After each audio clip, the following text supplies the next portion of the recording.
Okay. Good morning, everybody, and welcome to the Oldham County Board of Adjustments.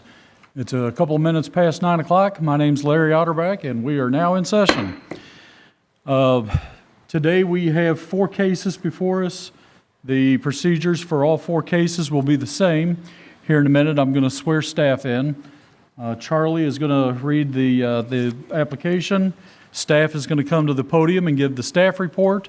There'll be a round of questioning by board members to staff. And when we're done with that, staff's going to take a seat, and I will call the applicant forward. You will come forward, raise your right hand, state your name and address, and be sworn in, and justify your project. Please make sure you do so at the podium and clearly in the mic. Things are being recorded and cameras and whatnot, so make sure you're up at the podium. When you're done justifying the project, there might be a round of questioning by us, the board, to you, the applicant. When we're done with that, you may take a seat. I'm going to call forward anybody that wishes to speak in favor of the application, and then those opposed. And it's the same procedure. You're going to come forward, raise your right hand, get sworn in, state your name and address, tell us why you're in favor, tell us why you're opposed. Excuse me, both of those groups collectively, you have 10 minutes to tell us why you're in favor. So that's collectively. So if there's more than a couple of people that wish to speak in favor or wish to speak in opposition, just please make sure you coordinate that 10 minutes amongst yourselves. If you need to beforehand step outside and kind of organize that, please do so. If there are a large group that wish to speak in favor or opposed, what I'm going to do is I'll swear you in from the audience. So I'll ask who's in favor, please stand, get sworn in. Just when you come to the podium, state your name and address, okay? Again, collectively, you'll have 10 minutes to do that. There might be a round of questioning by us, the board, to each of those groups, those in favor and those opposed. When we're done with that, you may take a seat.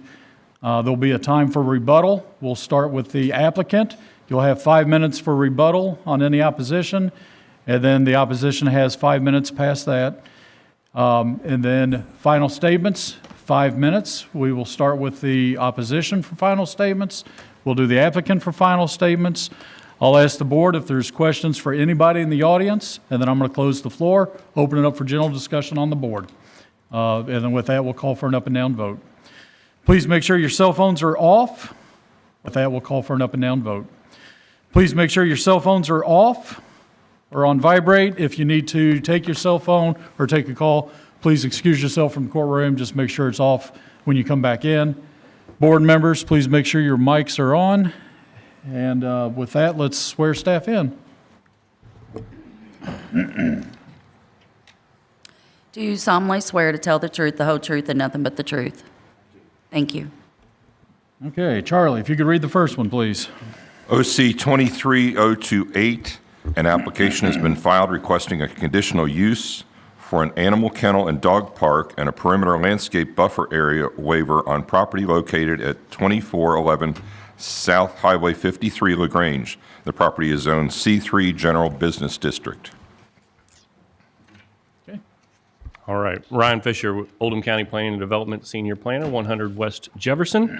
As Mr. Ward stated, this is an application before you today for a conditional use permit for an animal kennel and boarding facility, as well as a dog park and a perimeter landscape buffer waiver at 2411 South Highway 53 in LaGrange.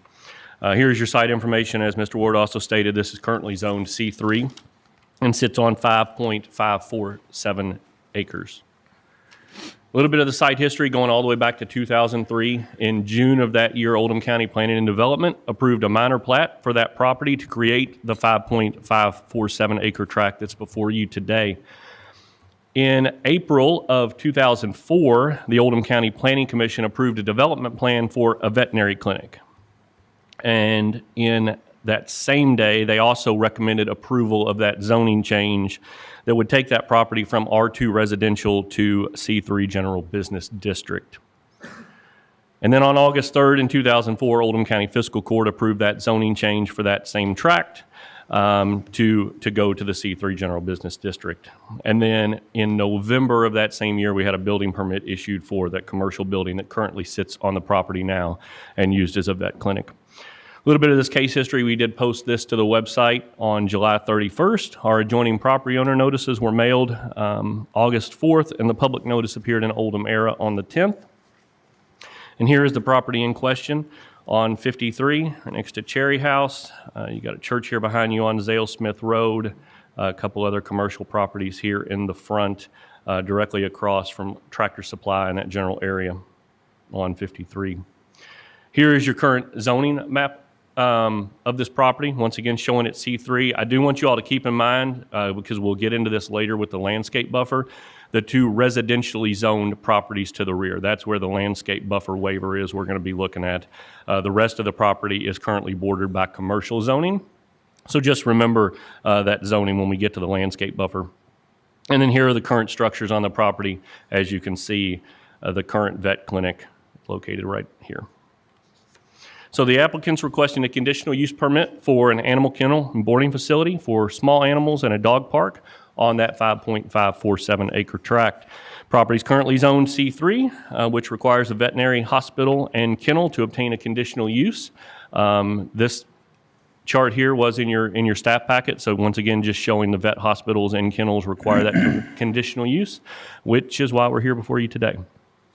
Facility will include short and long-term boarding of animals, interior and exterior dog runs, weekend pet pickups, owner viewing of pets, grooming facilities, and a dog park consisting of 4 acres of walking trails with both seated and shaded areas. Proposed kennel building is 12,460 square feet, includes a 4,800 square foot main floor as well as a basement, and then a 3,040 square foot mezzanine. Applicant's proposing 73 dog kennels capable of housing dogs of various sizes, as well as a cat room with a maximum cat occupancy of 20. Hours of operation for both the kennel building and the dog park is 6 a.m. to 6 p.m. And we had some emails going back and forth on the hours of operation, so I'll let the applicant let you know if I say this incorrectly. But sunrise to sunset on the weekends, and then closed during the winter months. But I believe closed during the winter months is the dog park. Weren't really clear on that, but if I'm incorrect, they can correct me. There will be anywhere from 10 to 30 employees working at the kennel, with obviously varying starting and ending times. There wouldn't be 30 people there at one time. There's space also for a future vet clinic. Applicant did state maybe within 2 to 3 years, and you'll see that on the map here. Here is our current proposed development, our existing vet clinic, the proposed kennel building, the proposed dog park, and then future vet clinic. Veterinary hospitals and kennels shall comply with Section 260-440 conditional use standards. These were included also in your staff packet. So if we look at the 6 of these here, the maximum number of animals shall be determined by the appropriate Board of Adjustments in accordance with the area of the kennel, type of animal to be housed, the nature and character of the surrounding neighborhood, guidelines of recognized organizations concerned with the breeding of animals and the prevention of cruelty to animals. The applicant shall present evidence to such guidelines to the Board of Adjustments. So I did not put that as a condition of approval yet on the number of animals housed. They're obviously proposing the 73 kennels, but that's something when we get to the end that we can definitely add that in as a condition of approval on the number of animals that would be allowed. All kennel pens, runs, and sales areas associated with kennels shall not be located closer than 100 feet from all property lines and street right-of-ways. That appears to be met based on where the kennel is located.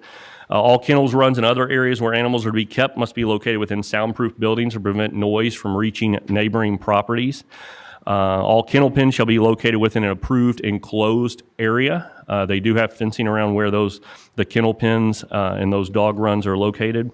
Exercise runs shall be enclosed on all sides by a site obscuring solid wall at least 6 feet in height, and no objectionable odors generated by the use of detectable by neighboring properties. And once again, here's the section that was located or that was put into your staff packet that lists those items that I just read to you. Section 280-080 deals with non-retail commercial off-street parking regulations, requires a minimum of 3 spaces plus 1 space for each 2 employees. The proposed plan shows a total of 41 parking spaces and 2 being accessible, so they do meet that regulation as far as our parking standards go. And here is the parking areas that are proposed here. You've already got the existing parking at the vet clinic. You'll have additional parking here on the left at the kennel building itself. We've got parking at the dog park. And then there'll be a little bit of this parking the applicant stated would be constructed here. And then once the vet clinic is constructed down the road, this additional parking here would also be met. So initially they do meet that standard. And then we look at the landscaping regulations. Division 300 requires a perimeter landscape buffer area applied along property boundaries of sites. So that property landscape buffer area is a landscape strip shall be provided where a property abuts a property of a lesser density or zoning district, except where commercial areas abut commercial areas and industrial areas abut industrial areas. So once again, I told you to keep that in mind. Those 2 residential areas in the rear, they're required to have a landscape buffer in that area. So table 300.3, which I've also included in your staff packets, provides those planting requirements and requires a minimum width of a 15-foot landscape buffer when commercially zoned property is adjacent to residential zoned property. So the applicants are requesting that perimeter landscape buffer area waiver to allow for no landscape buffer in that area. And here is that chart for you. And then here are the 2 sides that would be in question as far as the landscape buffer. This would be the area of the church, and their parking extends to about in this area. And then this is currently an empty parcel of land that's actually landlocked. There's nothing on it. So those are those 2 parcels in question that abut the proposed development.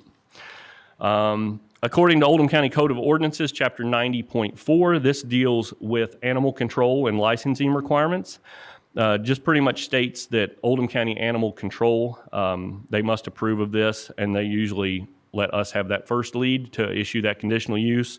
And this will be in those conditions of approval where it shows that they have to obtain approvals from animal control.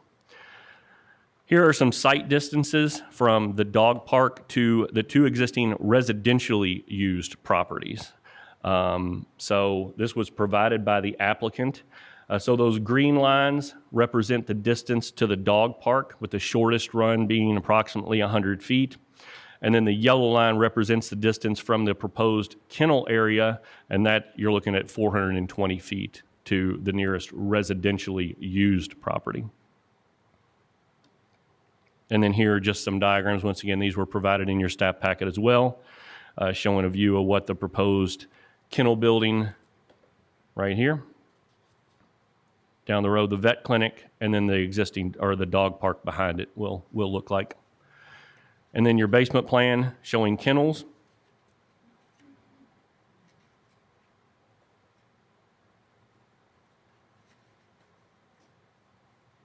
Your main floor plan.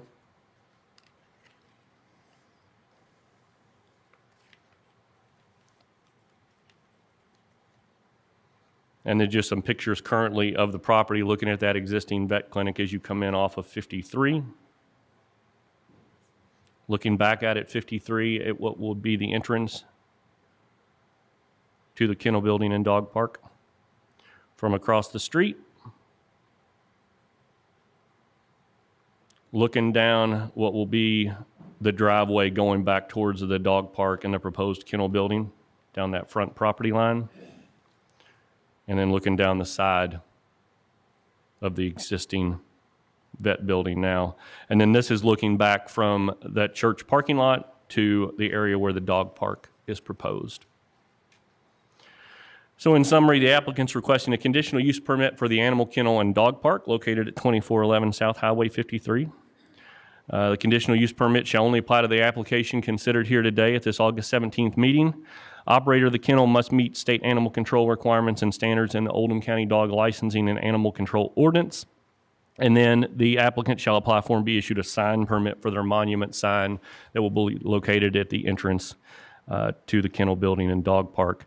And then once again, if we put a stipulation in there on the number of dogs based off of testimony and evidence here today. And then the second part of that's requesting the waiver from section 300-050 for the perimeter landscape buffer area. Required to be 15 feet. They're asking for 0 feet of that landscape buffer, so the waiver request being 15 feet. And there's just, once again, the same slide showing you the area in question on that landscape buffer. And with that being said, that concludes my presentation. Okay, thank you. Any questions?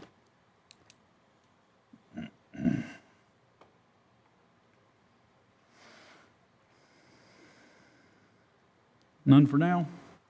All right. Okay, thank you. If we can have the applicant come forward. Good morning. Good morning. My name is Chelsea Bramble. I'm at 401 West Jefferson Street in LaGrange.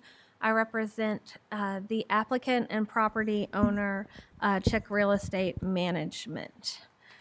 So this is our application for animal, kennel, and dog park. I may be available. I'll do an overview, and then I may punt questions to the applicant and the representative from the property owner who intends to run the business if it gets up and running. So you've seen this. This is the existing location. It is Oldham County Veterinary Oh, there you go. Services. Okay. I'm sorry. No, it wasn't. Can you see? Go ahead, yeah. Okay. So this is an expansion of an existing business, which has been around, I guess, nearly 20 years at this point. And you've seen our plan. The conditional use will cover the kennel and the dog park area.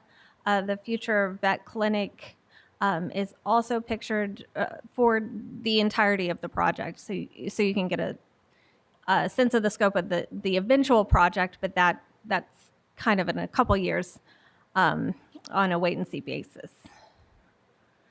This meets the objectives of the comprehensive plan to support existing businesses and industry.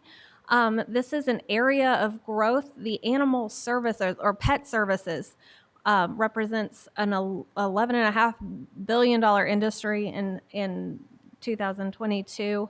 And that's just for services. That's not veterinary services. That's not food. That's not toys. That's just the boarding and the grooming and the dog walking and the daycare, the types of services that this is going to provide. Another objective is to encourage development to locate in areas with existing infrastructure. We're in town in a commercial district here within LaGrange with all the infrastructure necessary. To focus commercial and workspace development in designated existing centers where compatible. This is a large lot in a commercial zone, which will expand to accommodate the growth of an existing business. So you've seen the rendering. These are how the buildings will be placed upon the property. The kennel building, which you've seen in a couple of different ways, is designed for maximum flexibility. So the name of the game here is accommodating different types of pets and different type of pet temperaments. So some pets will enjoy a social aspect and will want to be near other animals, and others will not be so comfortable. So designing maximum number of kennels here will allow some flexibility to the operators to accommodate different types of pets that you may have coming in. You won't necessarily know who's coming in or what type of pet. It also is designed to provide customers with a scale range of services and amenities. So as much as you want to pay for your pet, you can get the VIP treatment, or if you're not willing to do that or your pet doesn't need the VIP treatment, you can have more basic packages for boarding and sort of daycare stuff. The surrounding land use, if we talk about the scale of this project, it's set back from the road. We have a buffer zone around the kennel and the animal services building in terms of structures. So there will be yard available there. We have a nice big lot here, 5.5 acres. We don't foresee any noise, dust, odor due to the proximity away from the from residential uses from the proposed kennel building. The animal maintenance will be kept indoors with runs immediately adjacent to the building and compliant with all of the regulations. The plan maintains the mature landscape buffering on, I guess, the south side of the property, which runs adjacent to one of the residential uses, the only residential home. There are plenty of trees in that area, and the park setting will preserve the remaining landscape to be used during daytime hours by the general public, seasonally, that type of thing. Here's a picture of the lot. We can see it's set back from 22.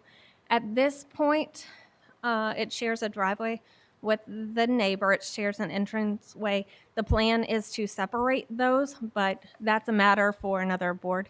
So the permits will have to be pulled from the state highway, and they will guide in how to, or if it's safe to do that. The future land use has designated this area commercial along with most of the adjacent properties.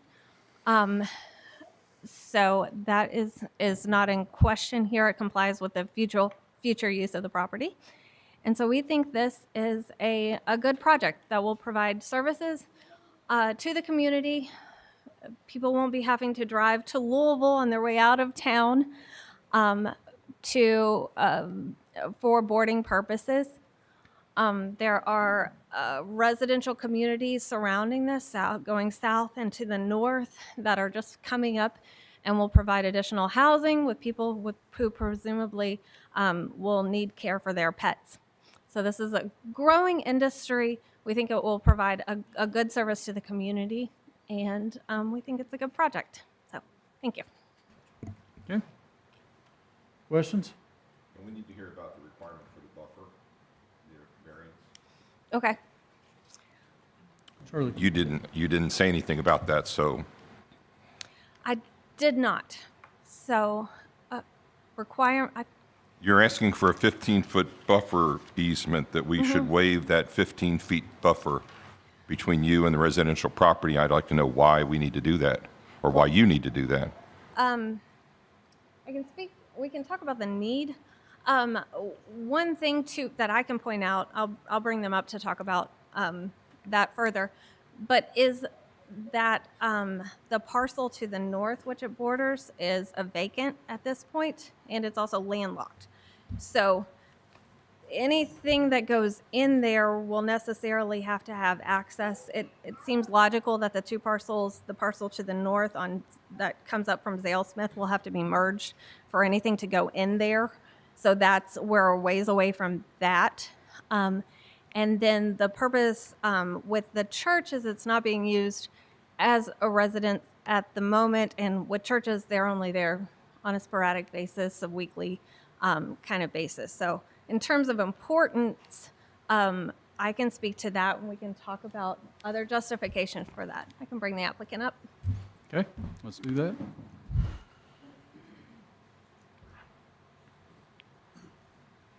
And I'll need you to get sworn in and state your name and address.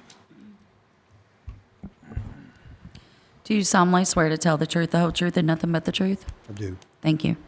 Name and address? My name's Robert Widman from 4606 Sunny Hill Drive, Crestwood.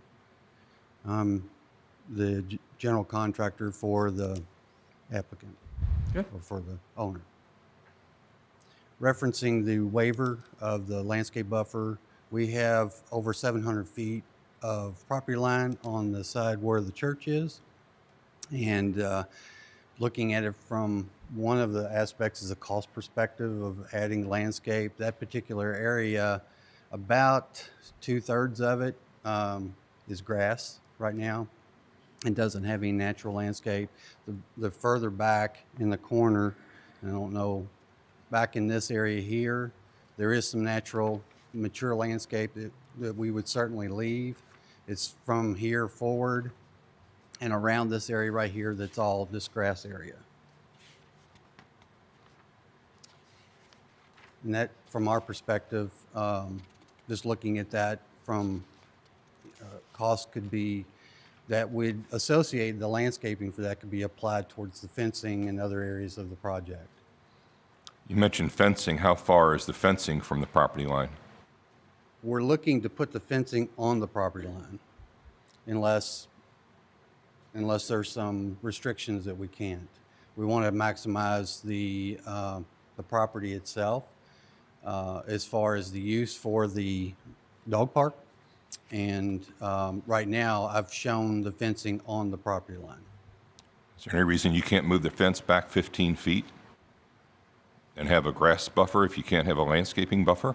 I don't think there's any reason why we can't do that. Again, the idea would be to maximize the use of the property at 5.547 acres. But the only area that would be a concern with that would be the area up here where the dog park parking is. Pushing the fence back, I mean, it would put it right on the edge of the parking there. I don't have an exact distance between the parking lot and the property line, but that could be shifted as well. So there's really no inherent reason why we couldn't do that other than taking care of the property outside the fence, but mainly maximizing the use of the property. The dog park itself is how many acres? 4 acres, did I read? About 4 acres. Uh-huh, okay. Yes, sir.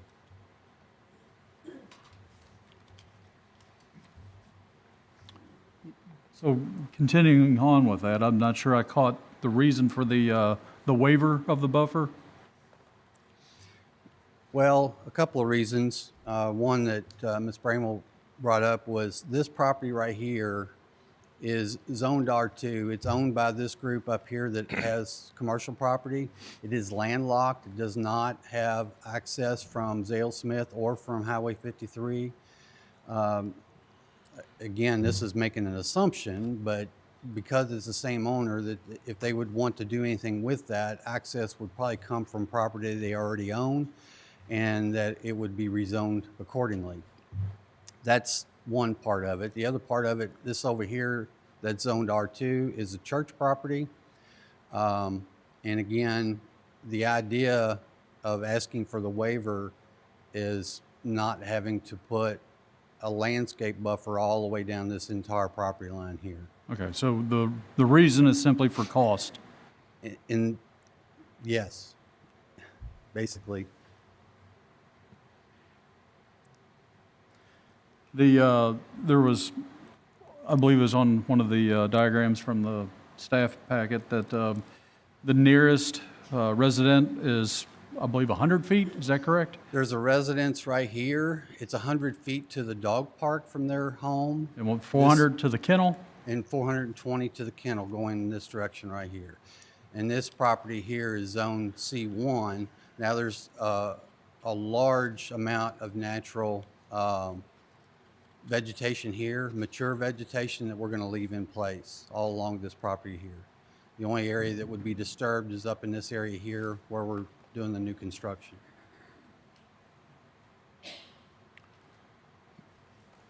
On that property line also, is your intent to put the fence on the property line? That is correct. Talk to me a little bit about the fence. What are we looking at? What kind of fence?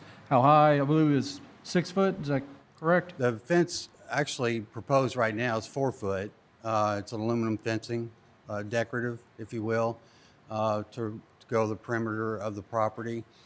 Now, the fencing, and this is kind of broken up, but the design is to come off of the end of this building here and come across to the property line, and then follow the property line back and all the way around to this side, coming again down this property here, and then coming across here and going around to this edge of the building. So that would allow all of this area here where the dog park is to be fenced in. This would be gated here where the future vet clinic would be, and it would be gated here into the parking lot for the kennel and gated to the dog park.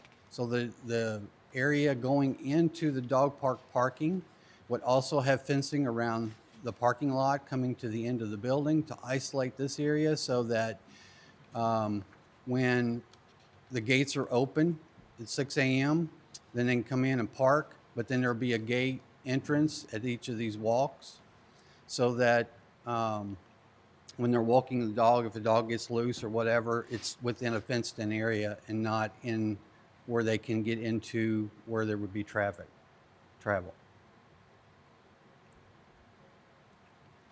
All right.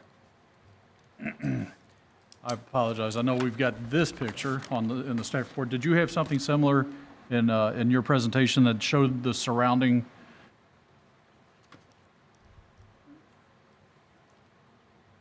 Or some, do you have anything that's a little more blown out? All right, let's go with that one. Let's talk about point to where the church is. Right here. This is the church, and this is their parking lot right here. Okay. Yeah, what is 2415? Go down, go to the right. Yeah, what is This that? right here is that residential property that's zone C1. Okay. All right, if you And can. this is that landlocked area right That's the here. land, okay. All right, and then where the mouse is now, that's Cherry House. That's correct. Okay. Now, point to 2401, which is right in front of the, yeah. Right here. Start there and work your way up and tell me what each of those are for the next 4 or 5. These are all commercial properties. This is, they sell, I think it's a salon and retail store. Okay.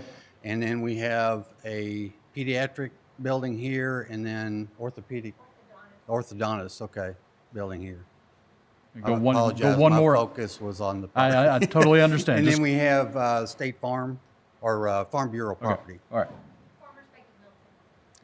Yeah, in the bank, that's correct. All right. And one more, which is the green, Here, no, the other side of the church, there. What is that? I have no clue. No clue. Okay, Apologize. okay, that's fine. The green adjacent to the church to the north is residential, correct? That's correct. This one and this one is residential. I've heard rumor that they're trying to get it rezoned. I don't know that for certain. Okay. And these are both accessed off of Zale Smith.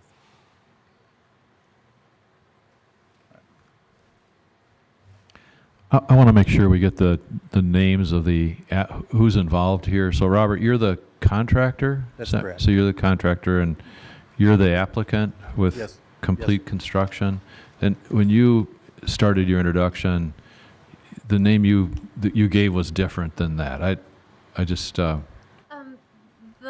property owner is Chick Real Estate Management, LLC. Okay.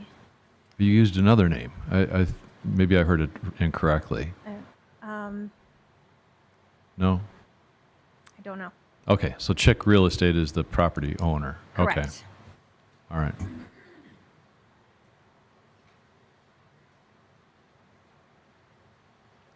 All right. So I want to talk real quick about the project. We have talked about 10 to 30 employees. Is that still the intent? That's correct. Hours 6 to 6, 6 a.m., 6 p.m., Monday through Friday. Is that correct? That is correct. And weekends? The kennel would not be open on the weekends, correct? Okay, Let's- you can't. Unless you want to come up and get sworn Come up in. and get sworn in. You may have to continue. I this understand, meeting. I understand. Raise your right hand. Do you solemnly swear to tell the truth, the whole truth, and nothing but the truth? Yes. Thank And you. state your name and address, please. Mason Chick. Speak. Yeah, Mason Chick, Mason. 103 Silverview Road. And Mason, what's your relationship to the project? My father owns. Need to speak in My the father microphone. owns the veterinary hospital, and I'm going to be running this facility. Okay. All right. Talk to me about business plan as a whole, and then I'll try to ask questions to fill in the gap. So we talked 10 to 30 employees, 6 to 6. Tell me about weekends. We talked about closed during winter time. So talk to me just in general about the business plan. So closed during wintertime, that will be just the dog park. I can barely hear you. Closed during wintertime will be just the dog park. Okay. We'll be operating 365 days a year.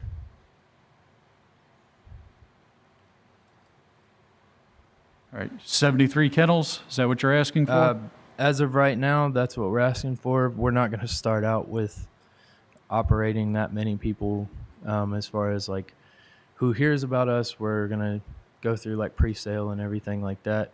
But as far as operating at full 30 staff when we open those doors is not the case. But that's what you're hoping to get to? That's what we want to The build potential to. of 73 kennels, 30 employees?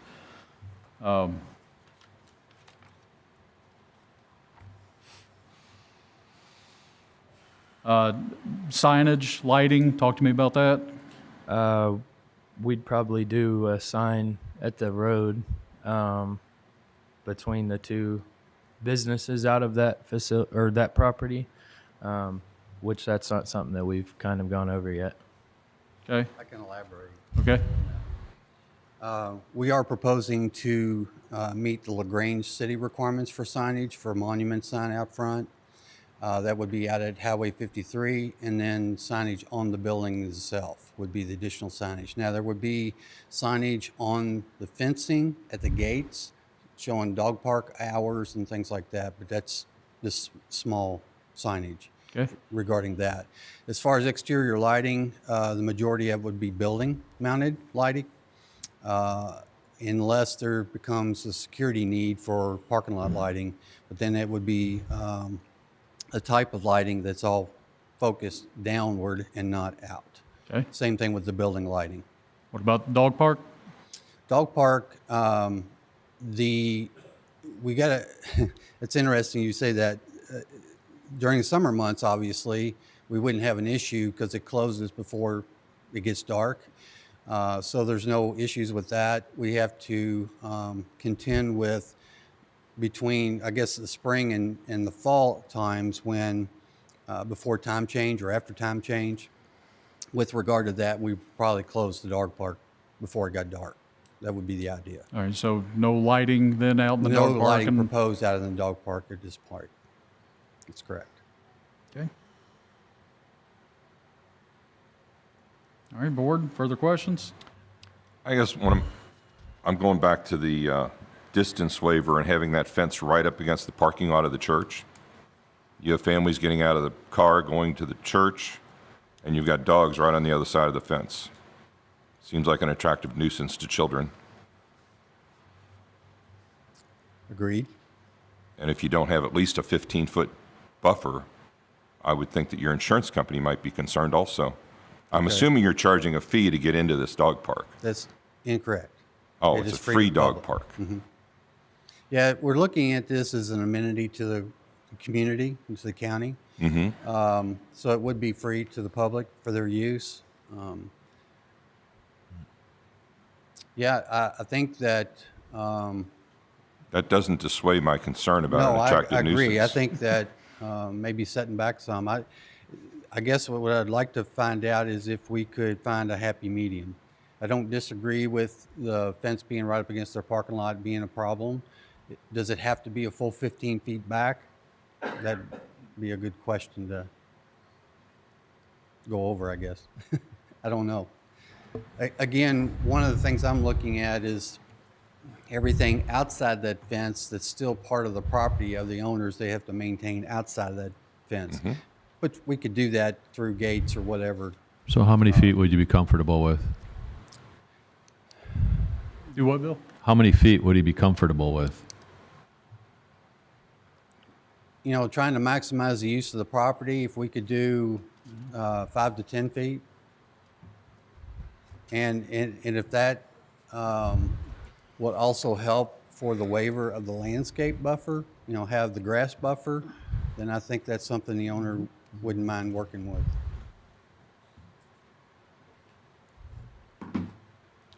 I have a question for staff. I don't know if it's the right time. My concern is the traffic in the area right now.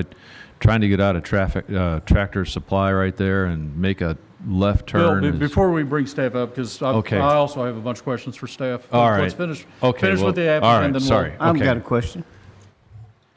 My concern is you keep talking about costs in terms of this 15 feet. Yes, sir. I've got an issue with that because it sounds like that 15 feet is terribly important. That it's bringing this small amount of controversy.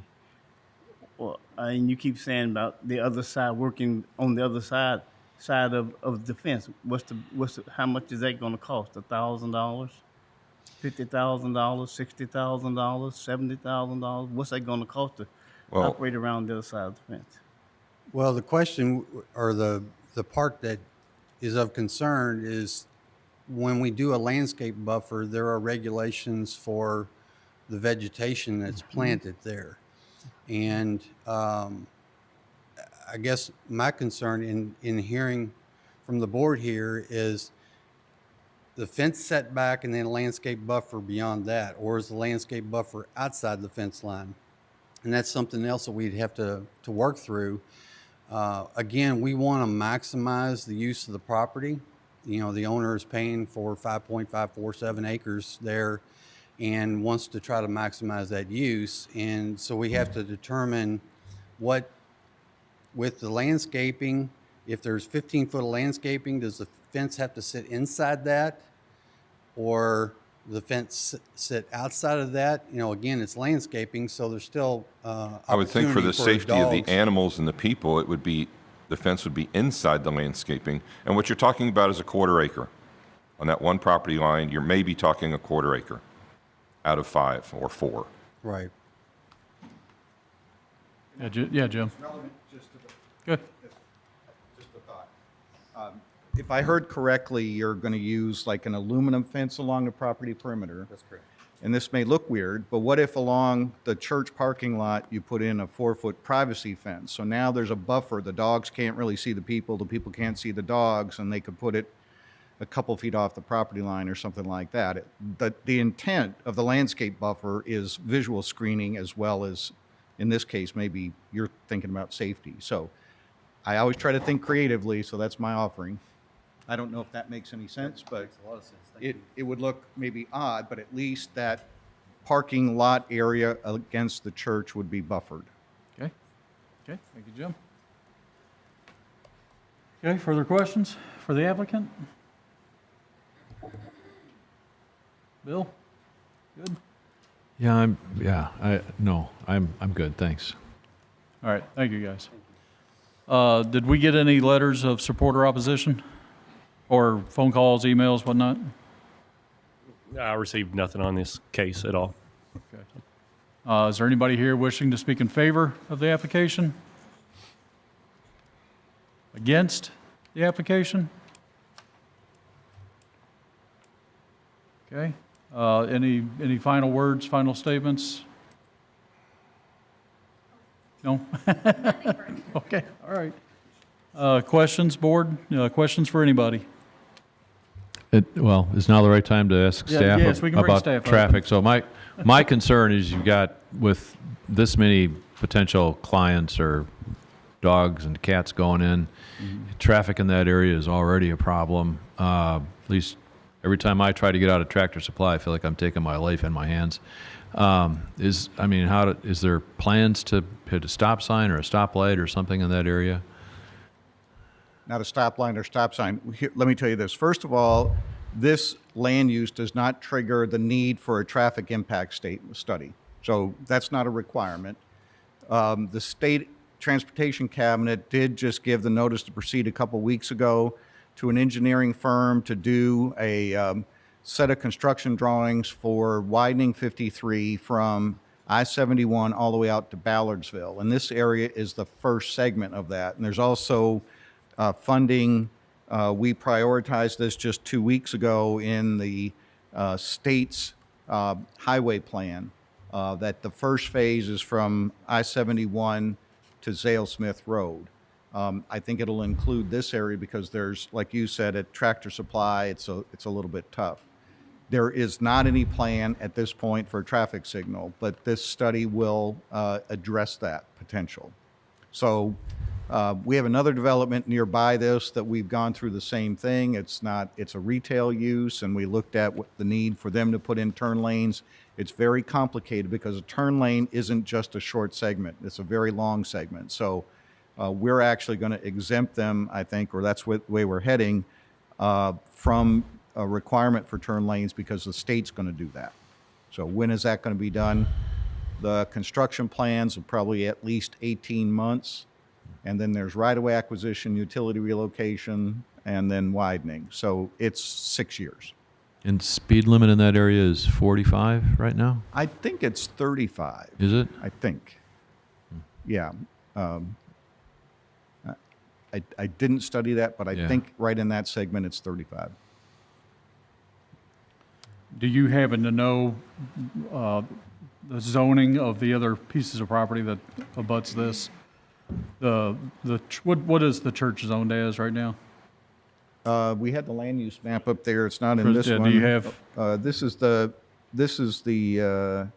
existing zoning, Ryan, or this is future land use. Future. Let's see. Yeah, I think it's he residential. did have the zoning map. Residential. Yeah, it's on this current drawing up there. It shows what the current zoning is, if that's what your question is. There we go. Oh, yeah. Perfect.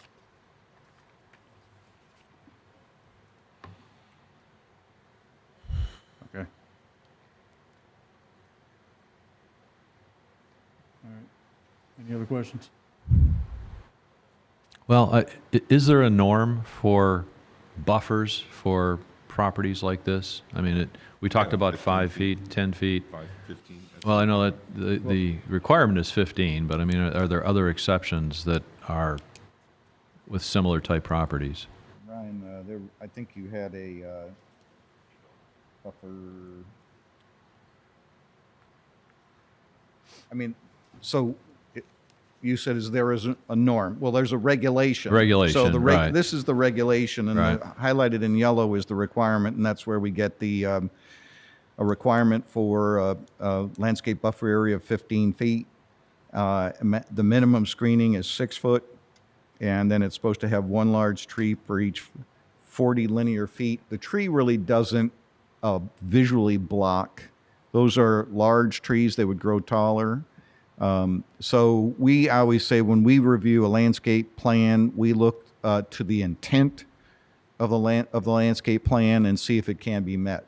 And that's where I thought of the idea of at least putting in a segment of privacy fence that would really screen the adjoining property owners. Now, to put trees way down there, it doesn't make a whole lot of impact, quite honestly. It is not going to be paved. It's all grass area. Typically, the trees are to provide shade. I'm sure they're probably going to think about that kind of stuff when they have dogs and people out there in the field. They're going to want to provide some kind of shade. But down way at the end of the property, it doesn't really make a lot of sense. But potentially a privacy fence could. I like your idea about I don't know if it's time to talk about it, but the privacy fence would probably keep the dogs in if they get loose and, go after somebody in the church parking lot. That would. Well, they really wouldn't even be able to see them, and they couldn't get through it. And Yeah. And I think you agreed. I saw you nod yes. That, and that would be up to them to agree if you were considering that. So. Yeah. So are you thinking, and are you suggesting, and applicants I know, are you all suggesting just privacy along where the church is? Is that what you're thinking? Or Well, at least there, because, again, dogs getting out or getting loose and attacking somebody on the church parking lot is, Right. It could be a problem. Well, So- at least there you've got an identifiable development. You've got a parking lot and a church. On the vacant piece of property, you could put that privacy fence in the wrong location. The applicant indicated the fence that they were planning is 4 feet tall. This says we need a 6-foot-high screen. I question the appropriateness of a 4-foot fence for a dog. My dog can climb a 4-foot fence easily. I would suggest to be 6 foot. Yeah. Right. what is the length, do you happen to know of the, that section of Well, I guess we don't need to know the length. We can Well, I say, think they said it's about 700 feet. Well, that's the entire distance. I think you're asking about just where the Oh, church just where the- where the parking church lot is. Yeah. And you can lay that on the staff that they propose the length of where that privacy fence would go, and we'll look at it as part of their development plan review. And if Yeah. it's too short, we'll tell them make it longer. And if they want to make it longer, they can make it as long as they want. But I think it's just, again, in that area where you might have the potential for people from the parking lot to Right. be affected. Right. So. And if I can have you come forward again, that discussion, I believe you all are okay with that if we do make a condition of approval. That there is fencing along the area subject to approval behind the church parking lot Correct. of a continuous screen 6-foot-high That's- fence. Yes. Yes. That's what we're talking about. Yes, So- we are agreeable to that. And my thought is, I mean, if you have a 6-foot-high privacy fence, 5 feet would probably be enough, I don't know, for the pickup trucks that are, parking backwards and, to not bump into the fence or whatever. I'm just going to remind you, there's no such thing as a 5-foot privacy fence. That if you Or went 6 foot, no, I said, They're 6 did I say? foot, so don't make I them meant cut it 5 down. feet for the buffer, for the fence line. right. 5 feet, a minimum of 5 feet for the fence line, and a 6-foot-high fence is what I was thinking would be. Again, it does become a maintenance issue, and I would say, what's the width of a mower? And 5 they're- feet. They're 5 feet, so 5 feet Yeah, makes sense. I mean, they could put a gate 16-inch in there mower. and the mower could get through, yeah. Yeah. All right. Thank you. Any other questions for the applicant? All right, board questions for anybody else? I don't know, so if we do the, Having our discussion. Oh, I'm sorry. Okay. If there's no further questions for anybody in the audience, I'll close the floor, open up for general discussion. Okay, I'm closing the floor and general discussion. so if we go with a 5-foot buffer and a 6-foot-high privacy fence by the church parking lot, I'm still not sure what we should do with that vacant lot, the landlocked lot over there, or if we should just, to keep things simple, make it that whole perimeter there. Do a 5-foot buffer and a 6-foot fence. Along the It's entire, along the entire thing. So, I'm fine with so it'll that. look uniform and it'll keep the dogs in and all of that. So I'm those fine are with my that. thoughts. The exception would be where the trees are already. Yeah, I don't know if they need anything there. Yeah, Well, I don't know. I would, having dogs and having been to dog parks, when you have that dense trees in a dog park, dogs go in the trees Yeah, and they make a mess. And then you have to go get them, or they'll go get the squirrels or something else. But anyway, good point. just a thought. I'm fine just keeping it along the church and the two- the two. sides, that's fine. I'm fine with that. Charles, anything from you? You good? Any other discussion? If not, I'm ready for a motion. We will have two motions.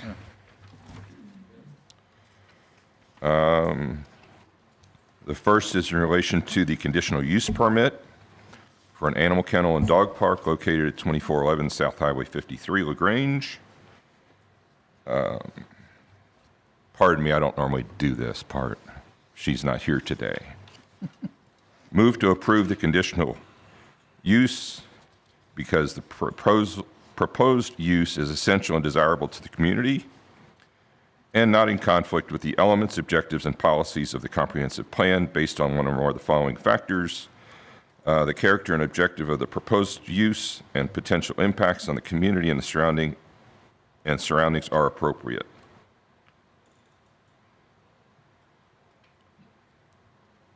The proposed use will not impair the integrity and character of the zone if there are specific restrictions on location, size, extent, and character of performance.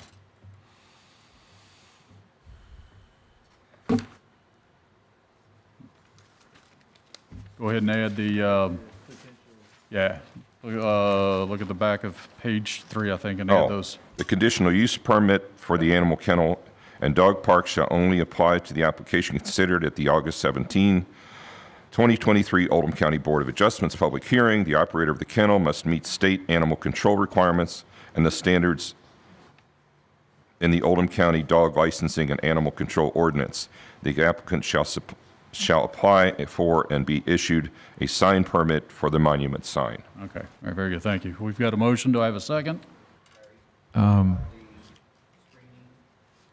Buffer, we'll do that That's a next. separate motion. Okay. All right, Then I'll second that, yes. all right.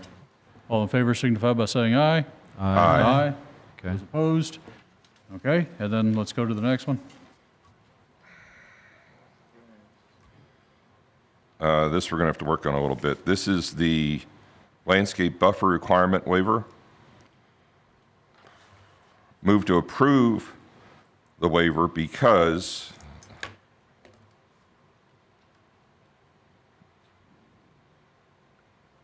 the design I'll tell you what, you want to take just a second and collect your thoughts on this one?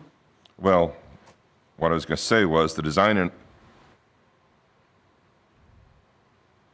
in this case will achieve the basic objectives with the requirement that there be a 5-foot setback on the adjacent R2 zoned areas to the east and north, and the height of the fence in those areas and height of fence in all areas will be 6 feet on the perimeter, Privacy fence. and there will be a privacy fence along the property currently occupied by the church. Okay, put the last condition of approval.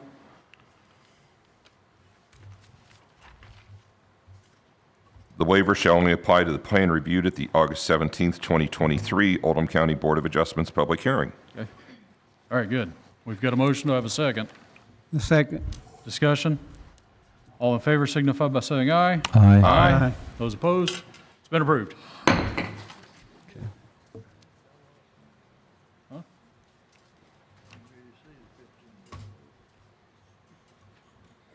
Yeah.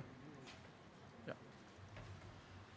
Okay, Charlie, if you want to read the next one, please. Yes, sir. OC 23029, an application has been filed requesting a conditional use for a non-owner occupied short-term rental property located at 6219 Osage Road, Crestwood. Okay, thank you. Yep. All right. Ryan Fisher, Senior Planner with Oldham County Planning. As Mr. Ward stated, we're here before you today for a conditional use permit for a non-owner occupied short-term rental property. Its current zoning is agricultural. It sits on 4 acres of land. No site history. It's posted to the website on July 31st. Adjoining property owner notices were mailed August 4th, and the public notice appeared in the Era on the 10th. Here's your property in question on Osage Road. Current zoning of the property. And we've had a lot of these before you, so I'll run through these couple real quick. So the applicant's requesting that conditional use permit. Section 250-050 deals with those stating the non-owner occupied short-term rental is the owner of the property that does not permanently reside on the property or an associated lot on that same lot in question. And then we're before you today because they require that conditional use permit. You do have in your staff packets the short-term rental application, and you can see here the responsible party map I printed for you. 3 different routes, all of them within that mileage requirement of the property in question. And I've included this map in your staff packets as well. And then just a couple pictures of the property. I will say that the first time I looked at this, I thought it was broccoli, but it is not. Those are actually trees on the property. And then just a couple pictures that the applicant provided of the property as well. Roll back a couple, and I mean, you kind of blew through what the zoning was. Agricultural. Oh, it's agricultural. Mm-hmm. Okay. And what's the size of this? Probably says here for me. Yeah, it's if you look on the front page there, it's listed on the 4 4 acres. acres, I believe. Okay. Can you go back to the map again, please? Which one? Oh, that one right there. This one? Yep.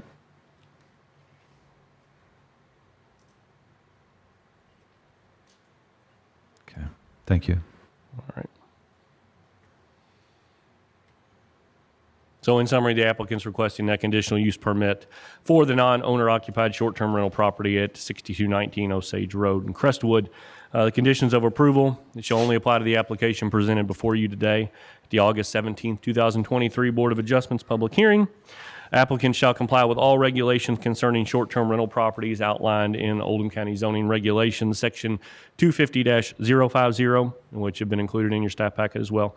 And the applicant shall apply for and be issued the short-term rental property permit before renting the property. With that being said, that concludes my presentation. Okay, any questions for Ryan? Thank you. All right, if we can have the applicant come forward. Good morning. Good morning. And I need you to get sworn in and state your name and address. My name is Khadijah Jaffergy, 6219 Osage Road, Crestwood, Kentucky, 40014. Raise your right hand. Do you solemnly swear to tell the truth, the whole truth, and nothing but the truth? I do. Thank you. And if you can justify the project. So I'm looking for a conditional use permit for this property my family and I recently bought. It is a beautiful A-frame, and my husband and my 3 little boys, we came out here a couple months ago. My friend Tony lives out here, and we fell in love with the property. The property had been owned by the same owner for over 60 years, and the property was in need of a great deal of repair, both inside and outside. So we've decided to take on this project. We've always dreamed of owning a cottage-like A-frame, so it was the perfect chance for us to do so. We have been diligently working on figuring out how to restore it, and my family and I plan to also use this property as our cottage from time to time. However, we're also looking to rent it out as a short-term rental. During my research in the area, I realized that Crestwood was a really great wedding venue for a lot of people, and what was a Kavanaugh Center will now be turned into a wedding venue, along with speaking with Tony about the area. So our goal was to create almost like a retreat for families to come, for our family to use as well, but for other families who are coming here for weddings and other occasions to be able to stay at the property. Our goal is to only have about a 50 to 60% occupancy of the property, as well as for ourselves, our elderly parents, and our friends to be able to use the property when we visit the area. I understand as a neighbor and as a citizen that, people would be concerned for various reasons because of the fact that, short-term rentals may have some stigma associated with them. But I'd like to assure both the board and everybody here that, we intend to obviously restore it with a great deal of passion and love, and our intent is not to disturb the neighborhood or to have the property ruined in any way. We do have a local property manager who's going to be very close to the property, in addition to the fact that we will be visiting the property almost monthly. And we do have goals to put cameras both on the outside perimeter of the property. We do have noise detectors inside the property, as well as various technologies that my husband's really savvy with that would allow us to control temperature, allow us to hear noise at the property. Our goal is to have only people over the age of 25 visit the property, so that is something we can definitely control. There's going to be a rental agreement in place for every applicant who comes to stay at our property. Because of what we anticipate the property is going to look like, we anticipate that the demographic who comes to stay with us is going to be somebody who's appreciative of these types of details of a beautiful A-frame of this kind. So, our intention is to comply with the regulations here, but also be good neighbors. The neighbors can have my phone number, our property manager's phone number. We're accessible. We hope that we can meet with them at the property, and our children can get to know the neighborhood. There's a beautiful horse farm right across the street from us. So our intention here is not to disturb, but to, love the neighborhood, love the home, and have other guests who come to the area also be able to enjoy our place. Questions? Yeah, I'm confused again about who the applicant is. So the signatures on the application indicate that your family members in Ontario? Yes. Yes. But you live locally? We do have an E2 visa, so we work remotely. We have a home in Canada as well. Yes. Okay, but the local home isn't on the application? Your local address, I don't We just see it here. purchased this property. The home in Canada is the application. I can restate my address if you like as my Canadian address. Okay. And Yeah, please do so. What is Okay, your so address? I apologize. So my home address in Canada is 7158 Baskerville Run, Mississauga, Ontario, Canada. And is that your permanent address? Currently, that is where I reside most of the time. Okay. Yes. and your local address is? 6219 Osage Road. Okay, so you're saying that's your? The rental The rental property. property, okay. The potential rental property. Right, Yes. got it. Now I'm, okay. I apologize. How long ago did you buy that property? We closed on it about 3 months ago. And in those 3 months, how much time have you spent there? I've been here 3 times now. The house is not livable just yet, so most of my time spent here has been just working with our designers and renovating the house. We are restoring it beautifully. It really was in a state of, at least in our opinion, disrepair. There was a lot of deferred maintenance on the property that we have had to address. So we are just working on getting the place ready right now. Nobody's able to live there currently. And again, tell me about the plan for local management of the rental operations, if you would. Yeah, absolutely. So Tony, who is my friend and also local, she's lived in Oldham County for many, many years, which is why I was introduced to Oldham County. She's going to be our boots on the ground. We have both a maintenance crew. We have developed contacts with a great number of maintenance people now that we've been renovating here. So we have a great plumber, an electrician, we have a property handyman, we have a landscaper who's been taking care of the property right now, as well as Tony, who's going to be helping us with all of the day-to-day outreach with the guests or any issues that may occur. Obviously, this is something that I'm very passionate about as well, and I hope that I can personally deal with a lot of my guests over the phone with any inquiries. However, if I'm not here and should anything arise, I have my various team members on the ground who will be assisting me. Much as if I was local, there's going to be times where I wouldn't be available or I would be sick or whatever, traveling. So, we want to ensure that the property is always taken care of. Like I said, it's really a labor of love for us and our family. So, we're spending a lot of time and money renovating the home. Go ahead. This is repetitious, but I'm going to ask you again as simply as I can. Sure. How do you plan to manage the property from Canada? Like I heard everything that you said, but Sure. It's missing something. Understood. I understand. So like I said, my husband and I, we have an E2 visa. So we are able to live and work in the United States. We are just in the process of currently figuring out our exact plans. However, because this is something that, we are working on, we are currently as well are here usually at least once a month. And so we are in the neighborhood. We are here. I believe that, even if I worked a job where I was traveling or I was doing various other things, I wouldn't be here every minute of every day to control everything. So I still believe that even whether I would be local and here every day or I'm just here once a month or a few times a month, I would need systems in place to manage the property effectively and to ensure that this ran effectively. Because as much as being local would be very helpful, it still needs to be run in a professional manner to ensure that it is, being managed. And so that's why we have worked really hard on building out teams and systems so that we are able to do so. So our local boots on the ground people are going to be very, very important. Our cleaning team, our maintenance team, our property managers, and all of our contractors who are going to make sure that the properties run alongside with the technology that we plan to use, including the Ring cameras. The Ring cameras are really cool. Like even right now, anytime somebody enters or exits my property, my contractors are doing work there every day. I get a ding.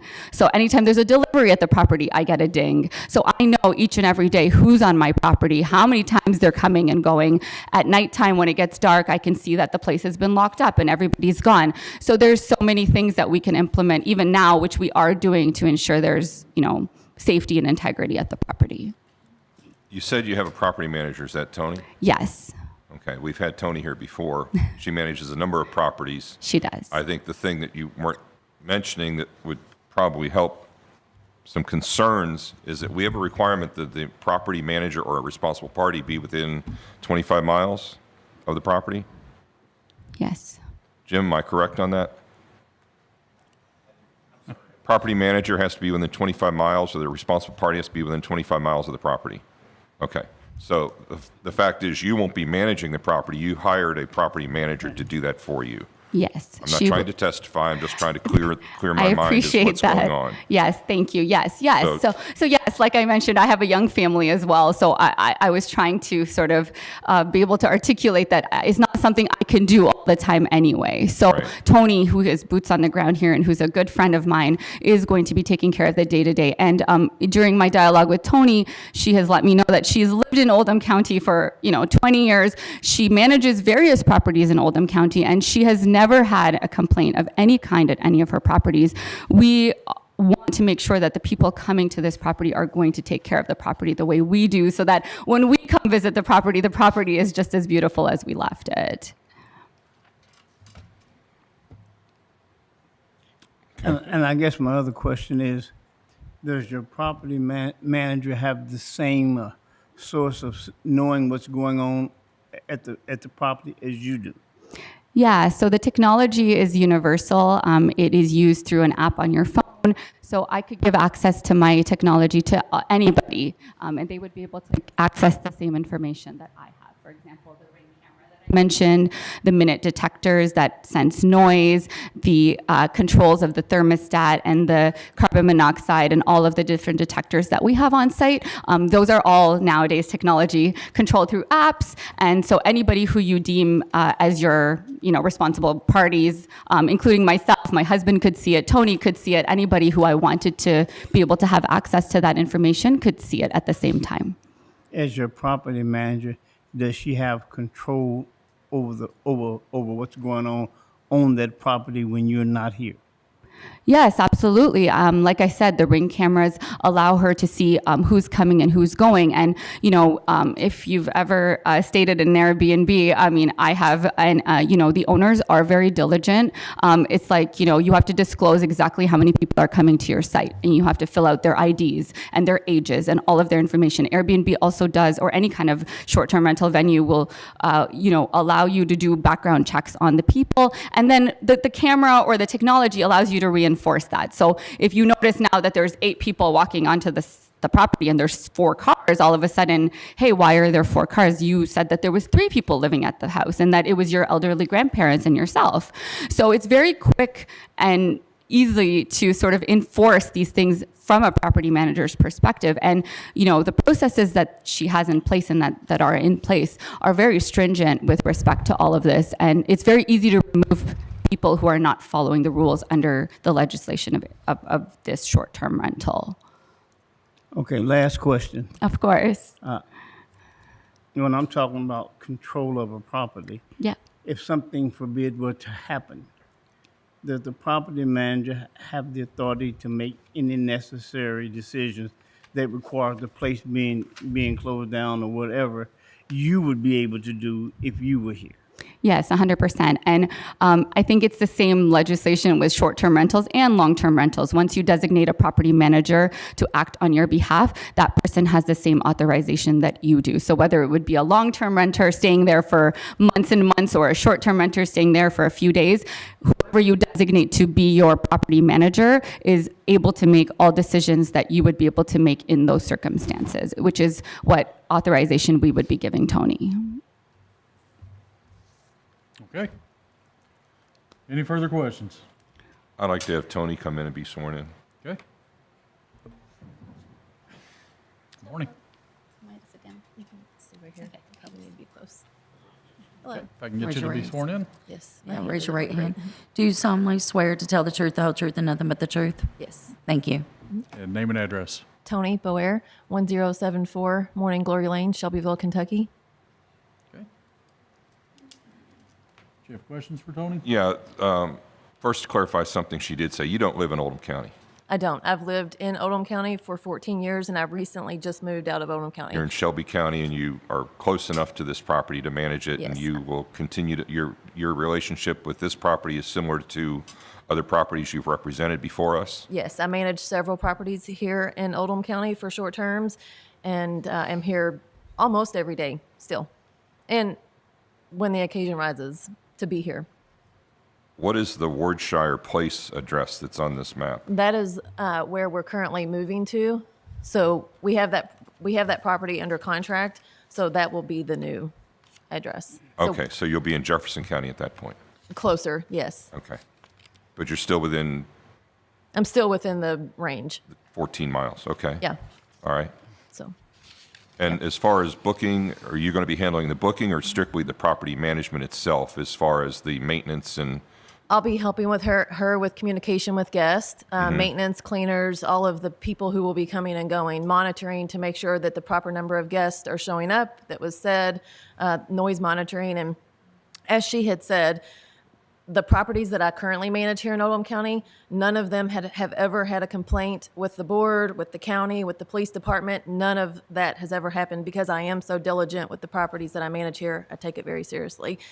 And I'm here often, communicate with the guest often, helping the owner and myself vet these guests to make sure that they're the right fit for the property. And if they're not the right fit, we don't accept that reservation. If they're not 25 and older, they're not a good fit for especially her property. She's looking, knowing that the Kavanaugh Center is now going to be the wedding venue as well as the other ones that are here. That was really what attracted her was, the wedding venues, what Oldham County has to offer, kind of being close to Louisville. Those were the things that her and her family have been attracted to and, what brings them here often. So you can assure everyone it's managed locally, not from outside of Correct. Toronto, Canada? Correct. Exactly. Yeah, we have a great team in place here in Oldham County, as I do with my other properties that I manage here. And some of those people are the same people from the other properties that I manage that will also be helping, Okay. who have run this seamlessly All with right. me. Thank you. Good. All right, thank you, Tony. Yeah. Board, anything else for the applicant? No. Ryan, did we have any letters, emails, phone calls? Okay. Is there anybody here wishing to speak in favor of the application? Opposed to the application? All right, if I can get everybody to stand that wishes to speak. And let's get you sworn in. Okay, if I can get everybody to raise your right hand and get you sworn in. Do you solemnly swear to tell the truth, the whole truth, and nothing but the truth? Thank you. Okay. So for those that wish to speak, again, it's collectively, we've got 10 minutes. The board can make a motion for extension, but collectively 10 minutes. Please use your time wisely. And it might behoove you to come forward and maybe sit in the front seats so we don't have the time of the walk time. I guess we'll start with you.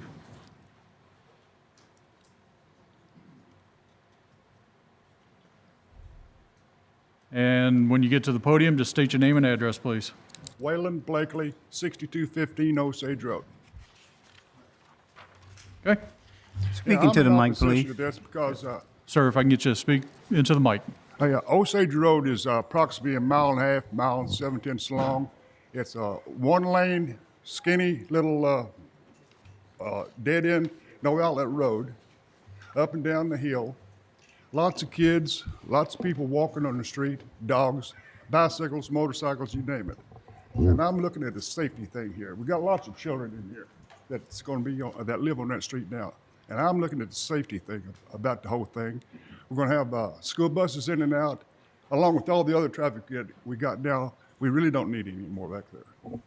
That is my opposition to the whole thing. Okay, thank you. Okay.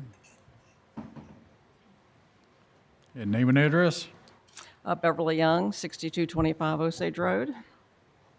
And as Waylon said, it's a one-lane, very windy road, blind curves. often people with dogs and kids are walking, and because it's a narrow road, both the drivers and the walkers have to be very cautious. We can always tell when there's someone that's a non-resident on our street because they drive much faster than what those curves allow you to see, and it's very deceiving. It seems like you can drive fast, but you really can't. There's those odd curves, and it's like somebody will appear just like that. I support real estate investors. My husband and I both own 2 long-term rental properties in Crestwood. This couple, however, are large-scale investors. They have a podcast called Savvy Real Estate Investing that contains a lot of content on how to make money using short-term rentals. This is a business for them. I got this quote from a YouTube short that Mr. Jafferji, and I'm sorry if I mispronounced your name, posted. The topic of the short is the 3 mistakes you should avoid as a real estate investor. Mistake number 2, sticking to a market because it is close to home, because it is comfortable, but not necessarily a great investment. Personally, I now focus on investing in the Southeast United States, even though it is not close to home. On the application, they mentioned that they're a family of 5 and also plan to use the property. I do not doubt that they have intentions to visit. We have a beautiful state, and Osage is a beautiful road. The same as they visit, but probably the same as they visit the rest of their properties that they own in the Southeast United States. Okay, thank you. If I can make a suggestion, when you do make your comments, try not to replicate what someone else has said. You've only got very little time, so I'd keep it at something new. Understood. Name and address, please. My name is Katie Cawthorn, and I'm at 6217 Osage Road. Okay. So I'm directly next door. And obviously, I echo the same sentiments, but I think my biggest concern is you see us all showing up here today because obviously our neighborhood is important to us. I'm one of the newer residents, and myself and my husband and my now small child moved there. It'll be 5 years ago this fall. So we all know each other. And the idea of having, an investment property next door is not only not appealing to our property values, but it's also obviously a safety concern. But I then also don't quite understand the idea of investing in a neighborhood that you don't really, if you don't know us, then you don't know the neighborhood. Okay, thank you. Yes, sir. Name and address, please. My name's Tom Kinney. I live at 6223 Osage Road.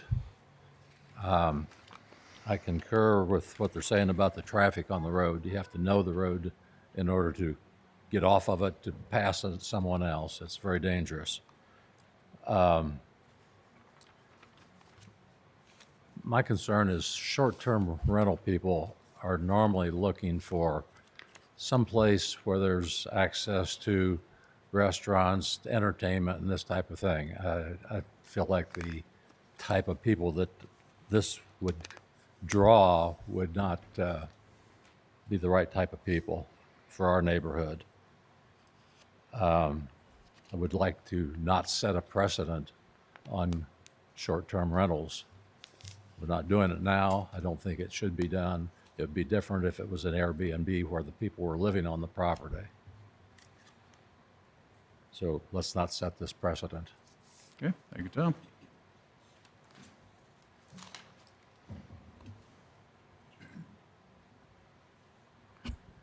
My name is Michael Stick. I live at 6220 Osage Road.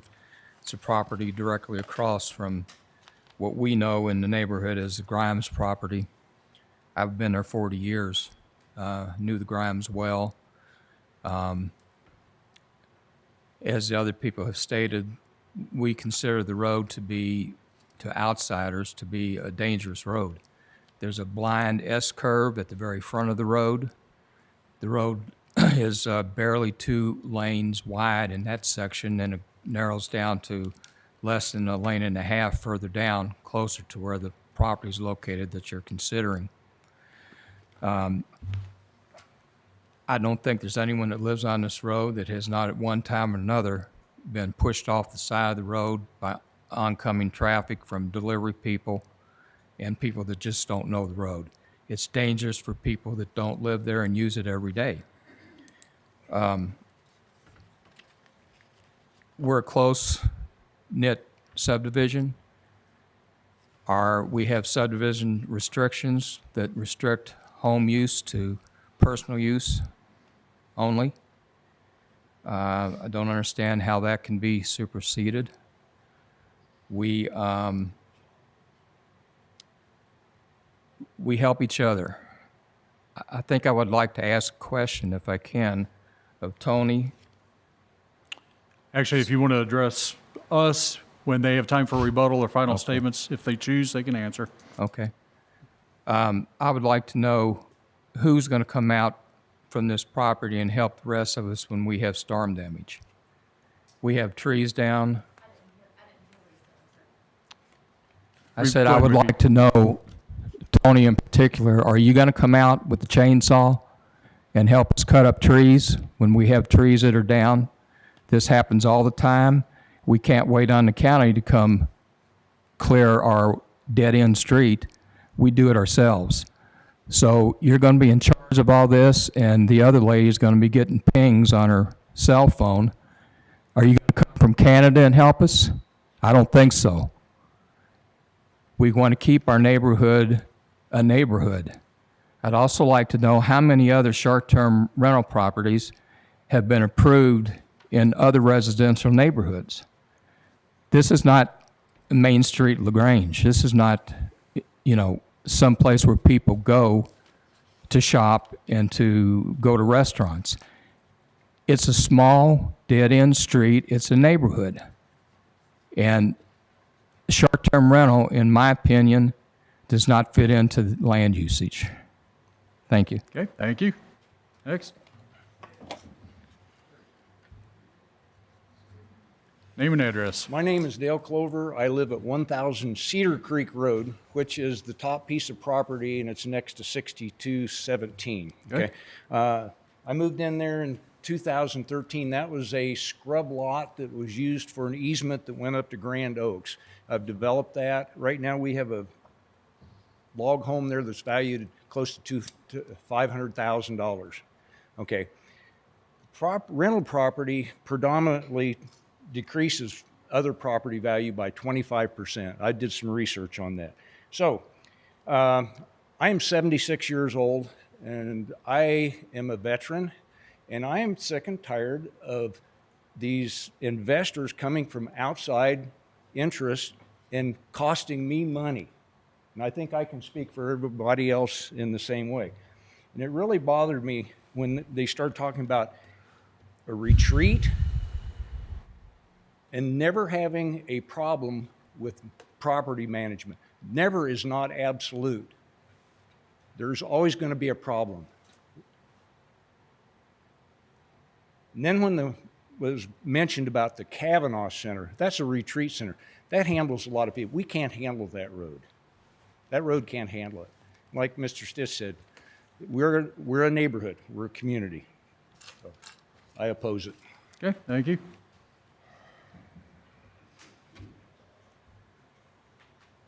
Name and address, please. Kenny Fager, 6211 Osage Road. Was it Danny? Kenny. Kenny. Okay. And hang on, Kenny, you've got 15 seconds. So let me just stop you real quick. And show of hands, who hasn't spoken that wishes to still speak? Just one. All right, board, can we get a motion to extend the time by a couple of minutes? And I'll make a motion to extend the time by 5 minutes. Second. Second. we get a second, all in favor, signify by saying Aye. aye. Aye. Aye. Those opposed? All right, if you can put 5 minutes back on the clock. Thank you. Hang on, Kenny. Okay, we went through this situation a few years ago. I live at 6211. There was a conditional permit applied for from the property in behind us. And everybody will admit, their road is a lot better and more accessible than our road is. At that point, what we're talking about, parts of the road back there are only 12 to 15 feet wide. And you're going to bring all these additional people in. Plus, we haven't heard anything about it. How many people they're going to have on these venues? And is it available 365 days a year as a venue? Whereas the other one was voted down just a few years ago. Plus, like Mike said, everybody on the road takes care of each other. Everybody knows on the road I'm diabetic. I have to have my insulin. lights went out the other day. I had neighbors call, say, hey, we have a generator. We can put your insulin in a refrigerator. They're going to do this from Canada. They're going to help me out if I have a problem.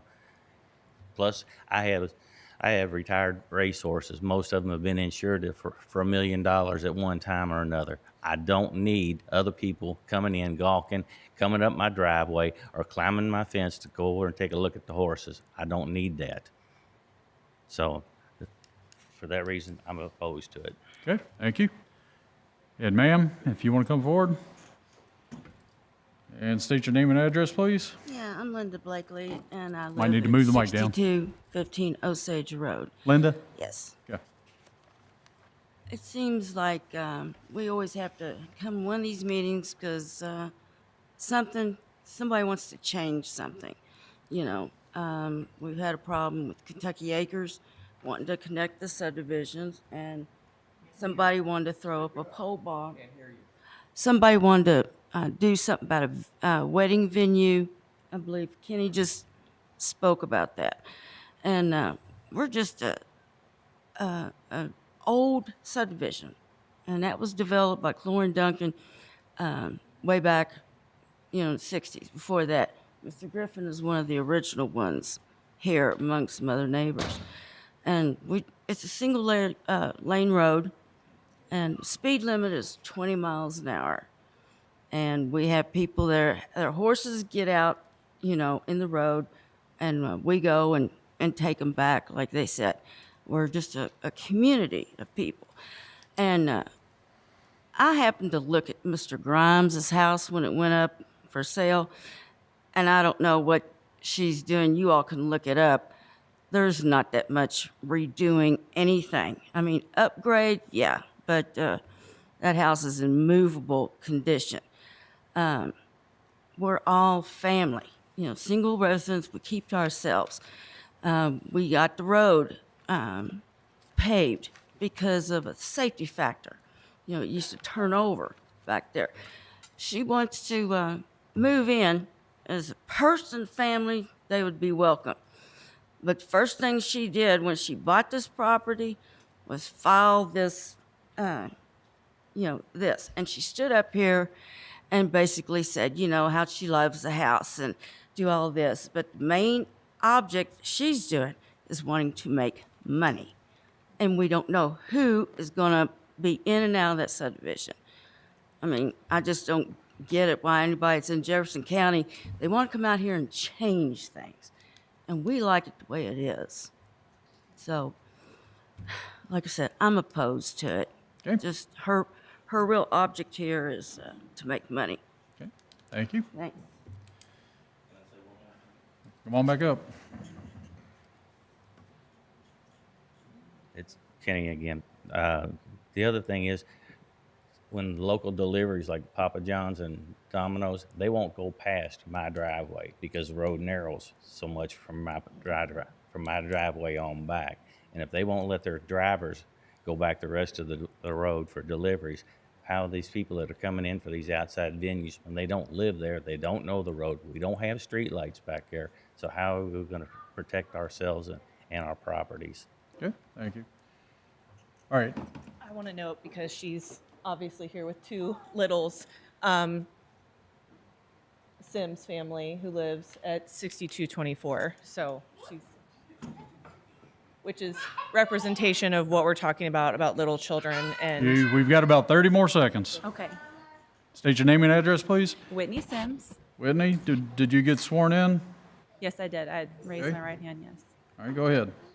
6224 Osage Road. I don't have much to say, just my example of why I would be opposing. We're teaching our sons safety, mainly the older one at this point, teaching them road safety, but still he runs out into the road sometimes. And so it's, you know, we would be concerned, not necessarily about the person who purchased the rental property. She seems very nice, but the people who would be, you know, potentially staying there, we don't know those people, and we don't know if they would be people that we could trust to be around our kids. So, okay. All right, thank you. Okay, board, any questions for anybody that has spoken? Okay. I have a question. Roughly, so there's 2 children on that road. Roughly, how many children total live on that road? Children under the age of 15. Who are you asking, Bill? Anybody from who just recently, someone who knows the road. About 12 children. Oh. All right. Okay, go ahead. And there's school buses that come down that road? Actually, guys, we need to address a particular individual, ma'am, and whoever is going to speak needs to come to the podium. So, there we go, thank you. Okay. Charlie, did you have a Yeah, question there are for her? school buses that come down that road? Hasn't been for a while. Because there are no school-age children, or they don't want Right. to come down that road?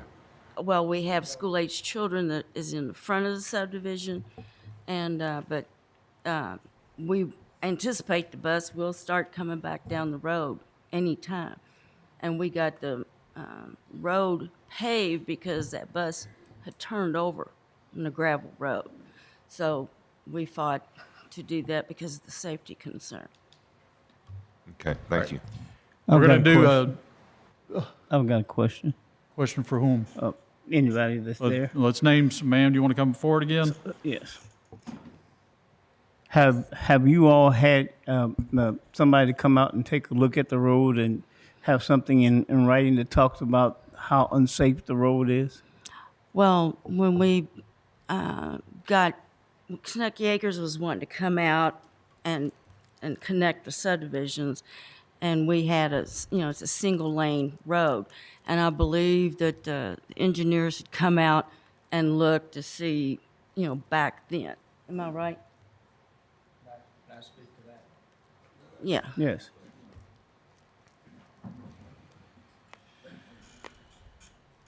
Our road was was a gravel road for about, 30 years. Maybe not that long, but quite a long time. So as a neighborhood, we decided to try to get it paved. And we came together, and I got a quote from a local paving company, and we had the county come out and we paved the road ourselves, paid for it ourselves. County came out and looked at it and then accepted it into the road system. Prior to that, before it was paved, Kentucky Acres, which is on the borders the backside of my property and all the properties along that side of the road, as a condition of having a second exit for Section 5 of Kentucky Acres, they proposed stubbing through to our road, which would have brought all the traffic from Kentucky Acres onto that little gravel 1.5 lane road. And we had to end up as a group suing planning and zoning to keep Bob Jones and Kentucky Acres from coming onto our road.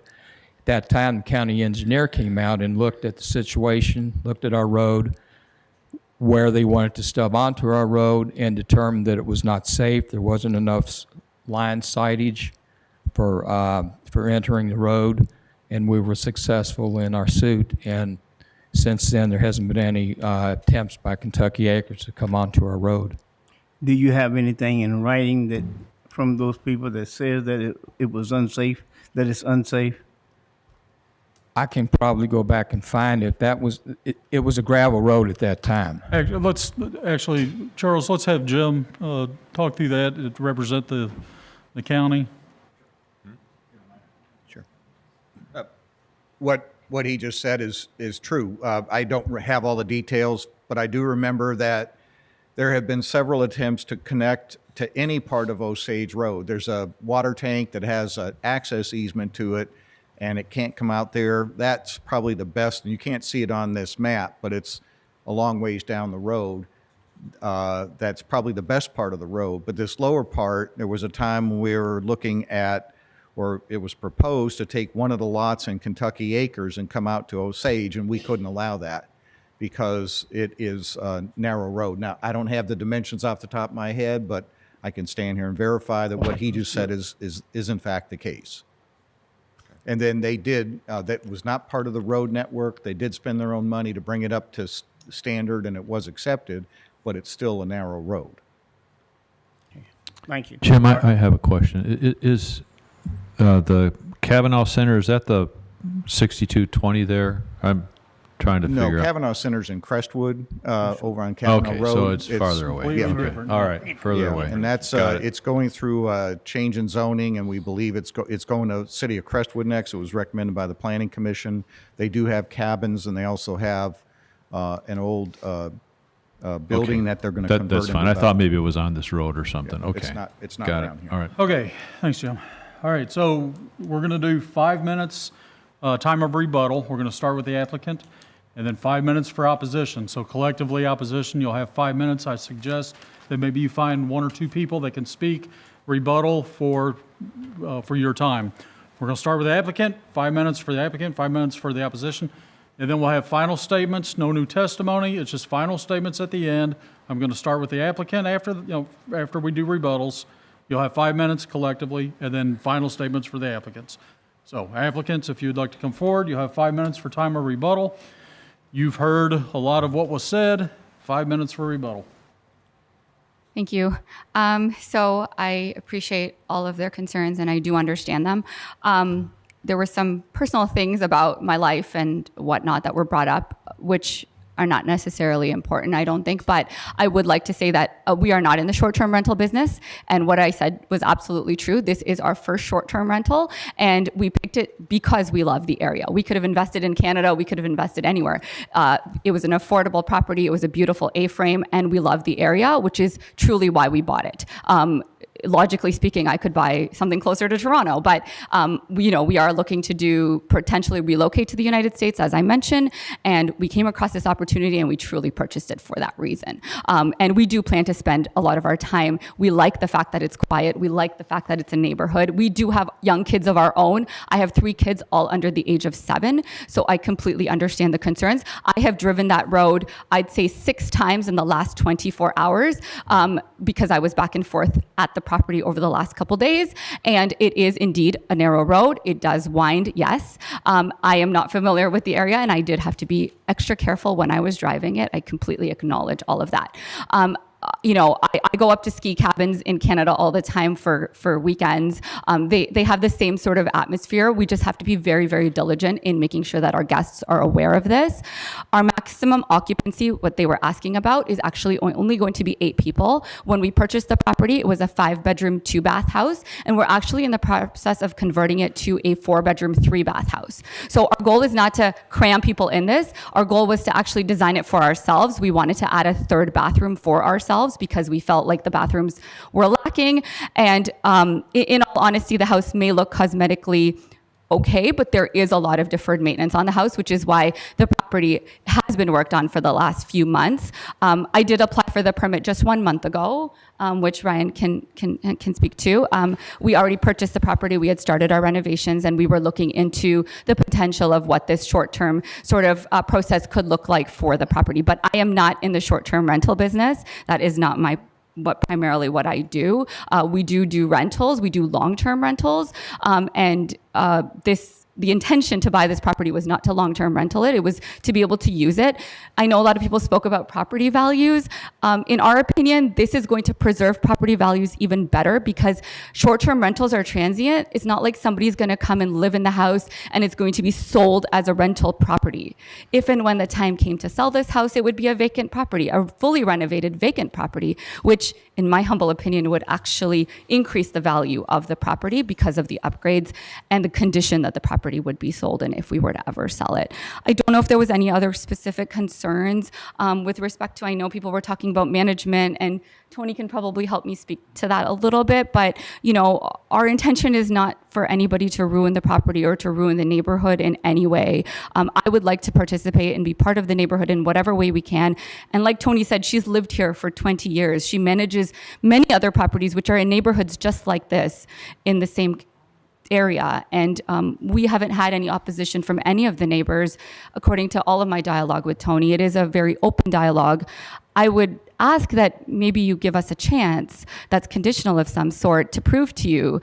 You can come visit the property. You can see what kind of guests we're going to attract. And the fact that we are looking to support only 8 people in the house at a time and people who are coming for family events and weddings and that sort of thing. I'll add that the properties that I also own, I have 2 in rural Anderson County. I don't know if you all have ever been to Anderson County. It's Lawrenceburg, Kentucky. But I have 2 properties that are in a much more rural setting than what hers are. And guests manage that well. They know where they're going ahead of time and that the roads are windy and narrow. Lighting at night is skylit. And so as he said, never is not a word, and I may have not, should have used that word when I said that I've never had a problem, but because I feel like I've run a seamless team and operations are here in place, I feel like that is why I can say as of right now, I can say never had any complaints because I'm at the properties so often. I can check on things. I can make sure that deliveries are taken. And we do have men, my husband, her husband when he's in town. We have other men who are on our team for maintenance who are happy to help with chainsaws. And I do recognize the age of these neighbors. They're not our age. They do need help. I have neighbors at my properties that are their age and older. And if I could have brought him here, I would have. They are in full support of me. We have dinner together. We have lunches together. We do a lot of things together because I've grown those relationships with them far beyond just owning those properties. I have given them and their families and my clients whose homes that I manage, we've been able to give our neighbors and their families coming in of town when they have lost power. When their families have come in and out of town, we've given them housing because one side of the street will lose power, but not the other side. And so we've been able to house our neighbors, such as potential elderly neighbors and whatnot. So that it has actually been a blessing in many ways to help the community and neighbors. All right. Thank you, guys. Thank you. Okay, collectively, 5 minutes for rebuttal. Who would like to speak?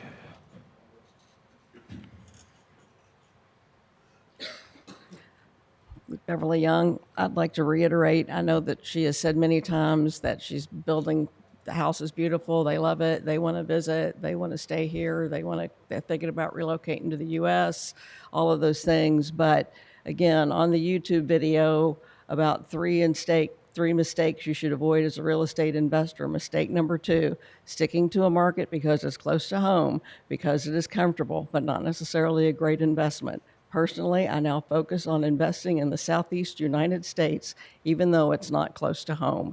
This is an investment property.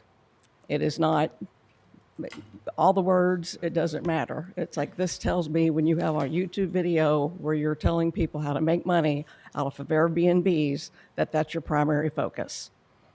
Thank you. Okay. Not yet. So again, I'd like to, if someone can maybe give me a question, not today, but in the future, about how many more of these STRPs have been granted access in residential neighborhoods like we have. Tony, I hope your husband can give me his phone number because we can sure use a chainsaw next time we have an ice storm. Great. As far as the short-term rentals for the lady back here, if this is their first short-term rental, and maybe it is, but their most recent podcast dealt with nothing but short-term rental properties throughout the United States. And the other thing is, just so you all understand, this is a narrow road, but at times cars have to get off of the road totally to let another car pass. It's not just a narrow road, it's a narrow road that you cannot get 2 cars past in places. Thank you. Okay. Any other rebuttal from opposition?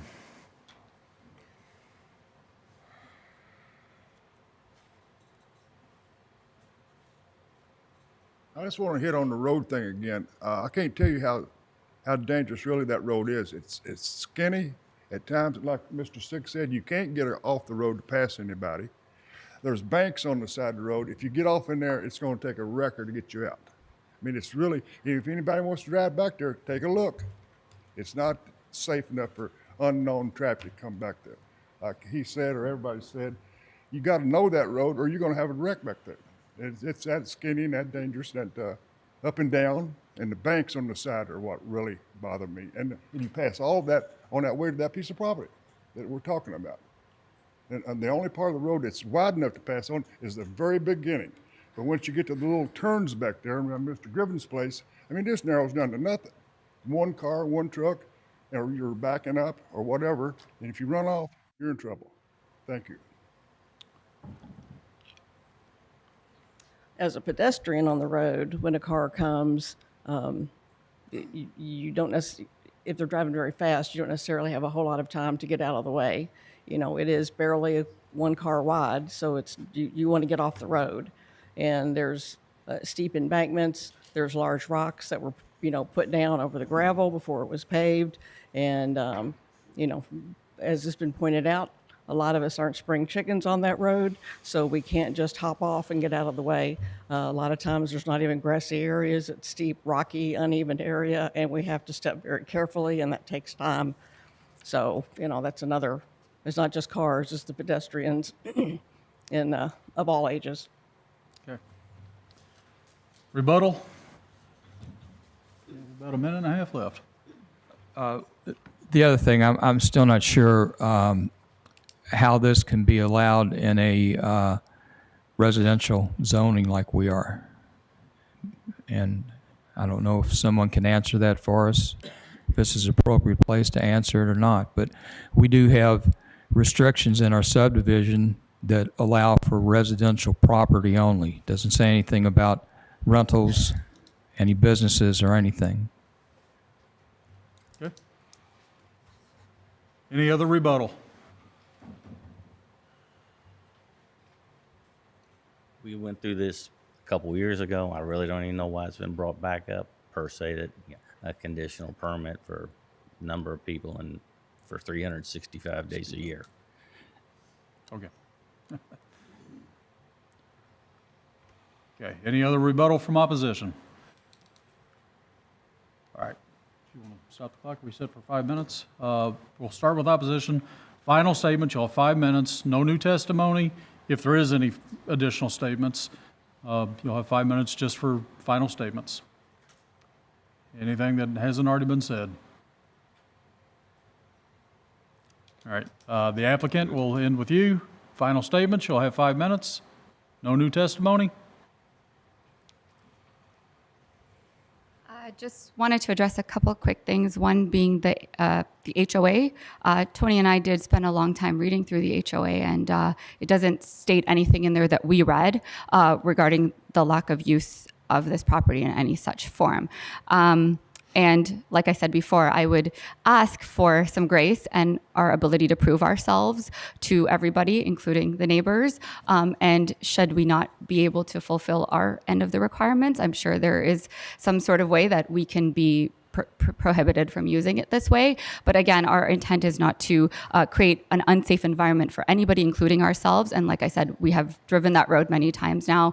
And I think that most people who are in new places, including guests, they usually ask a lot of questions. I would hope, like when I go skiing, we ask a lot of questions. We're very careful with our driving. I don't expect that anybody would intentionally go barreling down that road. And like I said, I've driven down that road many times with a lot of caution because of how winding it is. However, it is paved.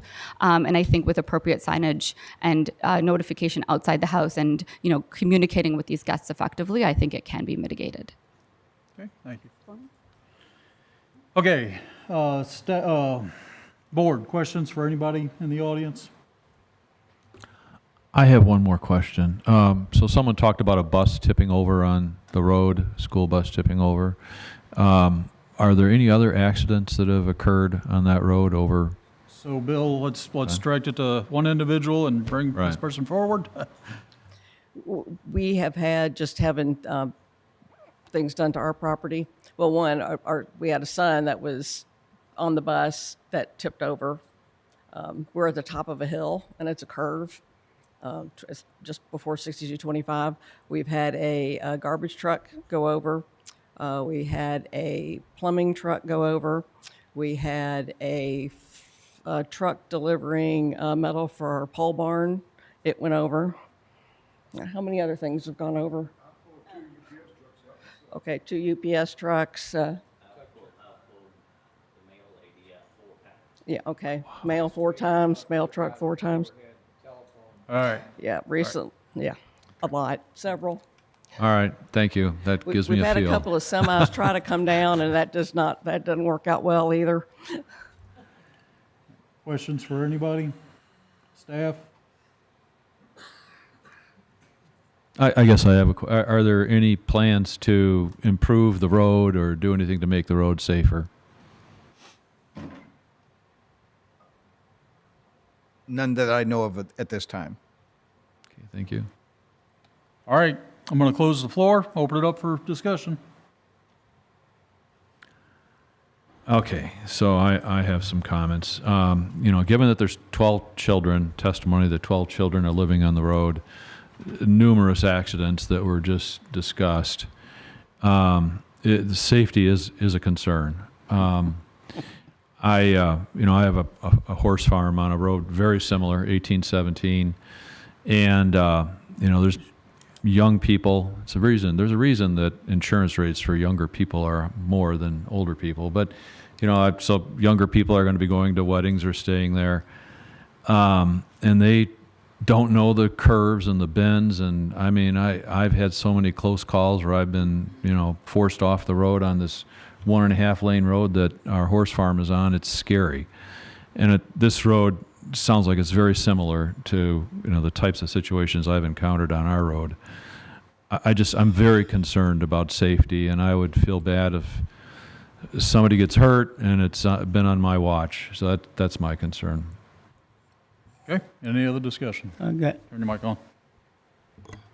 Let's keep our personal affairs out of this as well. You're not, you're supposed to listen to the testimony here today and not introduce your own opinion about other incidents that you've had or other situations that are irrelevant compared to what we're here for today. Okay, thank you, Tate. Any other discussion? Okay. Yeah. My basic concern is simply this, is that, as we all know, the way people just basically drive. If you don't live in an area or you don't frequent an area, that to me simply increases risk. And so that's my concern. If you're talking about temporary leasing, renting this house out, then we're talking about people that will be coming into the area that have no idea of what their road is like. They're just going to be driving. And my concern is, are we doing those people a service? That's good. All right, we've closed the floor. We'll open it up just for discussion. My concern is, are we doing those people service? Because I don't know what people's driving skills are. They may have the best driving skills in the world, but on Tuesday they got things on their mind, and that changes. And so that's my concern. Okay, anything else? I'm ready to make a motion. I'm ready to take a motion. This is the request for short-term, where is it? Application filed for a conditional use for a non-owner occupied short-term rental, 6219 Osage Road. If I can find it, I'll do it.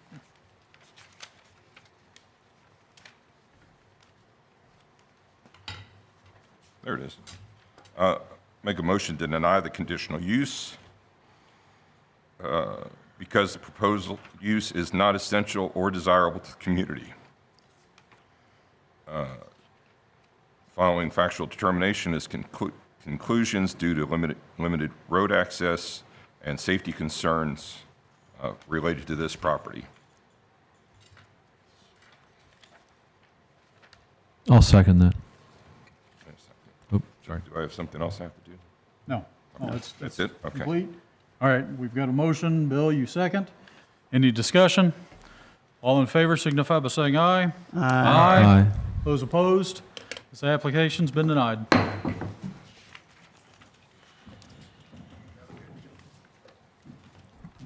Mr. Chairman, I make a motion, we take a short break. And 5 minutes? 10 minutes? What do you want? 5 minutes is great. All right, we got a 5-minute break. Can I get a second? Appropriate for us Second. to make a Discussion? motion All in to- favor signify by saying aye. Aye. Aye. Those opposed? 5-minute break. Turn your mics off.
Okay.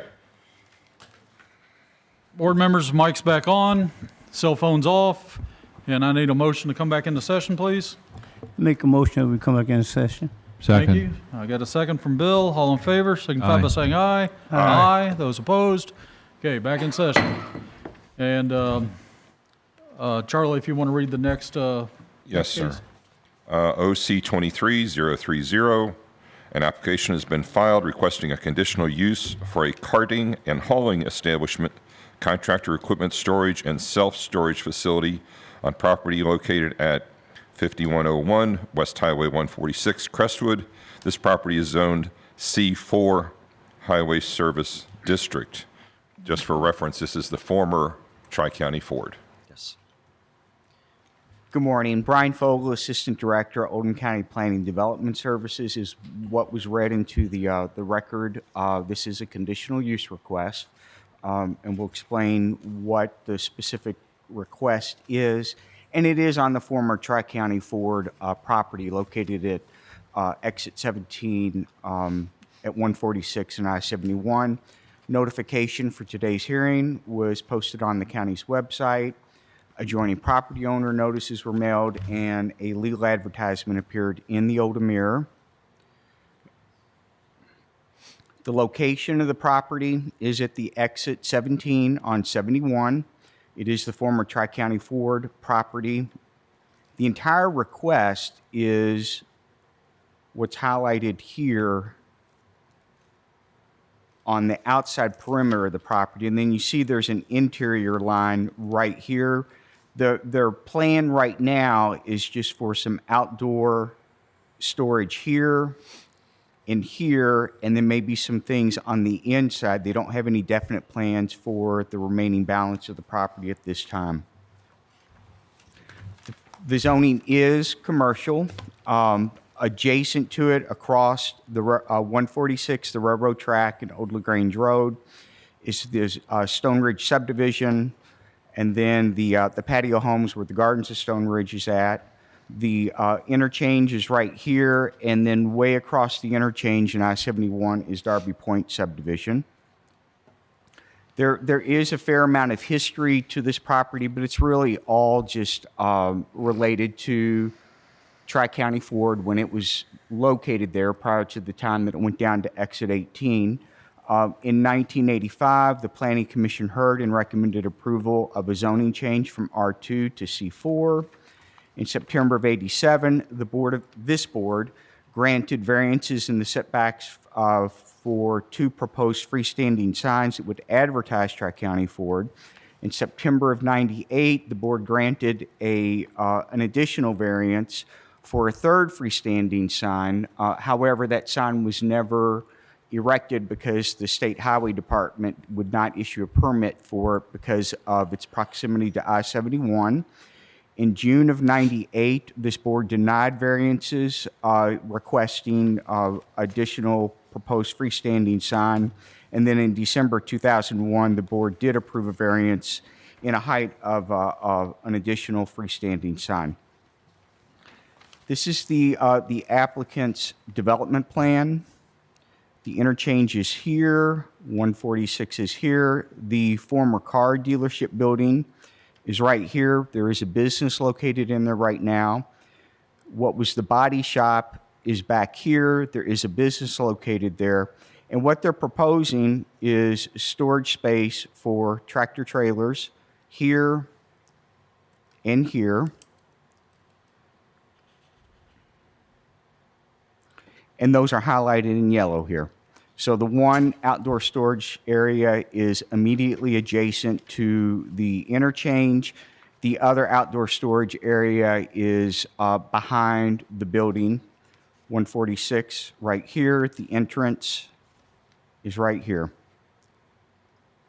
The zoning ordinance does have some standards for self-storage facilities in the event that they decide that they're interested in converting some of the existing building into to basically mini warehouses, and that the requirements are that mini warehouses are strictly for storage, that there's no commercial or industrial operation out of the mini warehouse, and that plumbing cannot be extended to the individual storage spaces.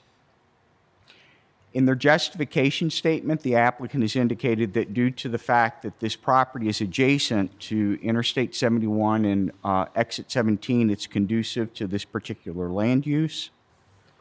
And here are some photos. This is the entrance to the property. The former car dealership building is right here. This is the drive going back. One of the outdoor storage areas would be back here. And then just looking up and down the road real quick, this is 146 here, looking back towards Buckner. So the traffic lights at the end of the exit ramp are located there. And then looking towards Crestwood, 146, Dr. Kamer's dental practice is right here.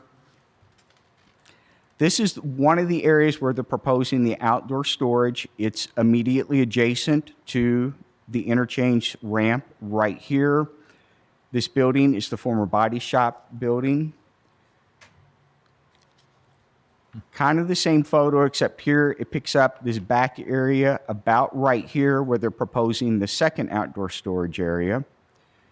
And then the outdoor storage area there for the behind the main building, and then the area here adjacent to the interchange. So in summary, you know, this is what the request is basically at this time asking for approval to allow for the outdoor storage of tractor trailers.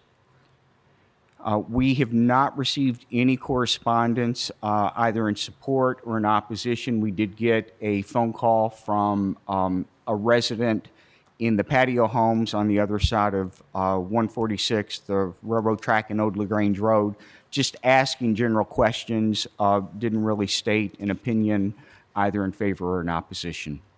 And that concludes the staff presentation. Questions for Brian?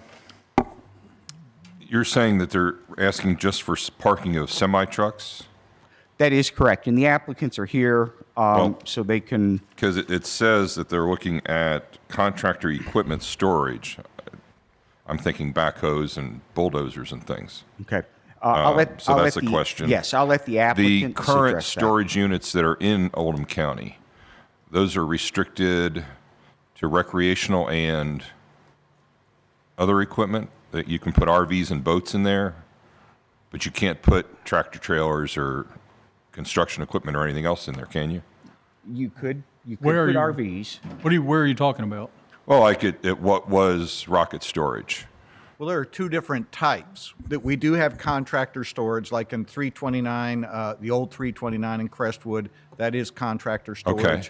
So they do, but they had a conditional use, and that was for, again, being able to have small contractors have a space. And then you have the RV and boat storage or personal item storage, which typically do not allow contractor storage. Okay. So they're- this is not dissimilar from what's on 393, in that it would have potentially similar You storage. can ask the applicant that. Okay. All right. I have a question for Brian. So if you go back to the map Okay. that has the red lines on it, so as I understand, yeah, there. So as I understand it, the site that you described was for 26F, I think it is. All the activity, all the planned use is for 26F. And at this time, there's really nothing planned for 26A? That is correct. They don't have any plans nailed down for that right now. The application is for both, though. It is.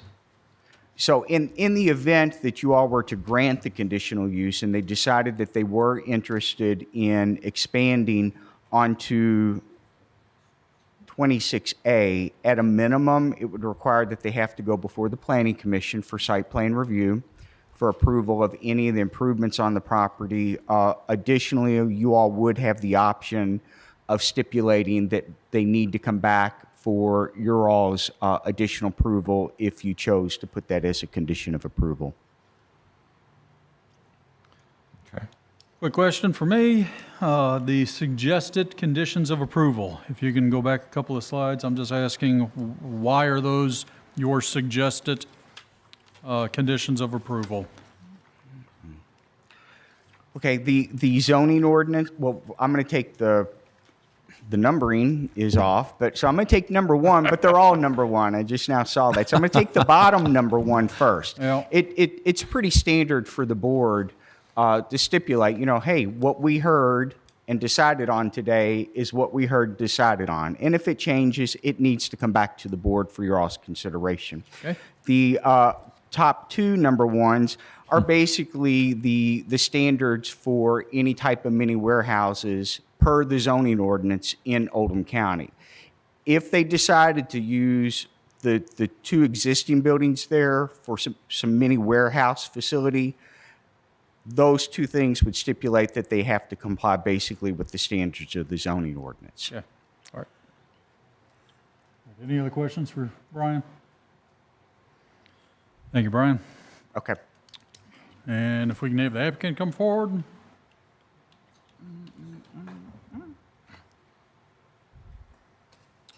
And state your name and address. Are you attorney?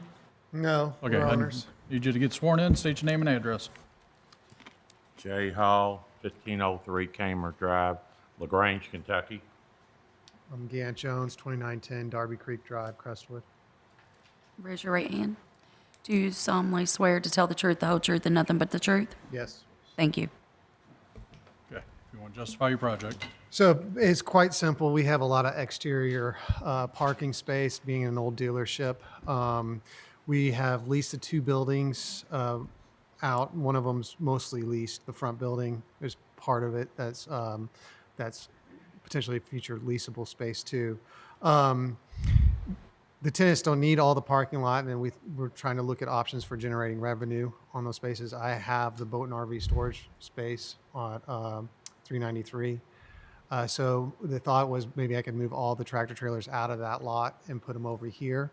I get a lot of calls from independent truckers in the county looking for space to park.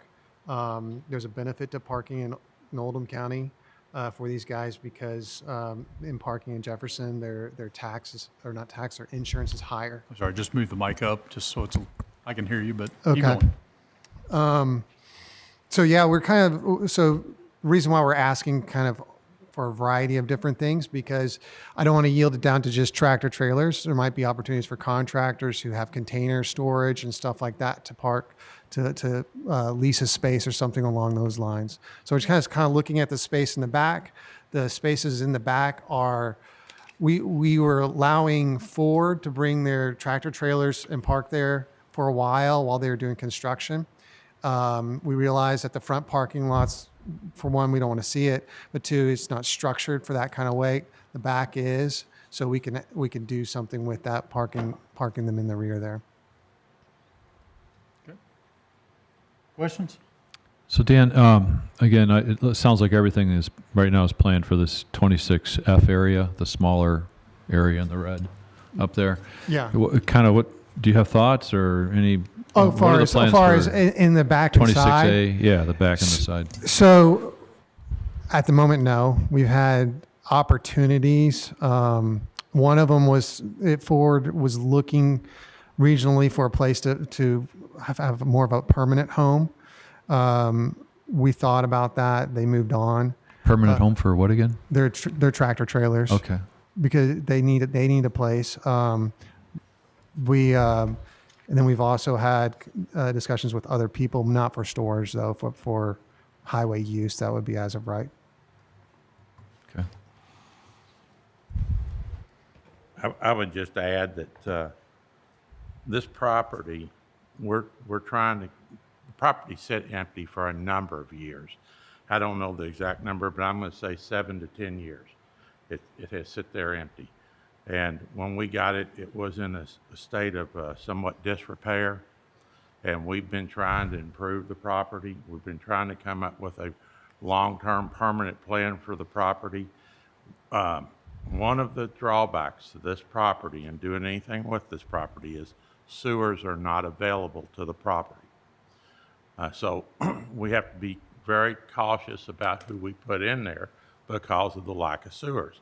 Now, there has been conversations that, conversations that I'm sure staff can tell you with MSD to expand sewers to that part of the county. I think this property will look totally different when that day eventually gets here, but it's maybe 5 years away, you know?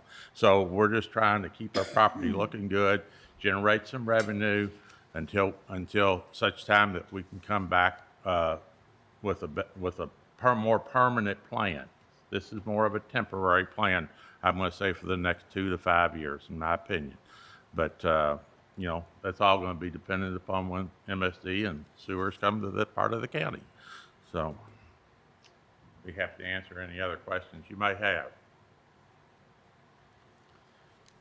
Thank you. Any other questions?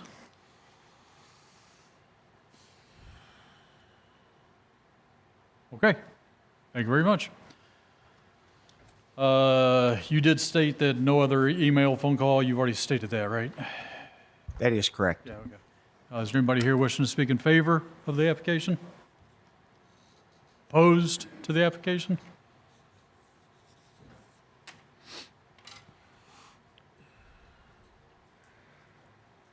Good afternoon.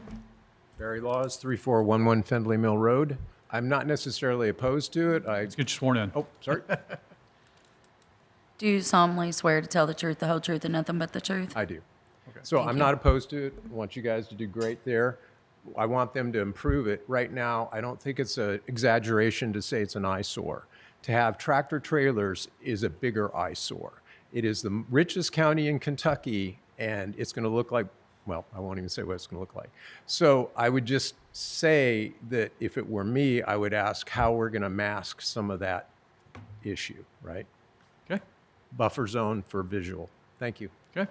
Thank you, Barry. All right. Anybody else wishing to speak in opposition? Okay. Rebuttal. Do you have any time for rebuttal?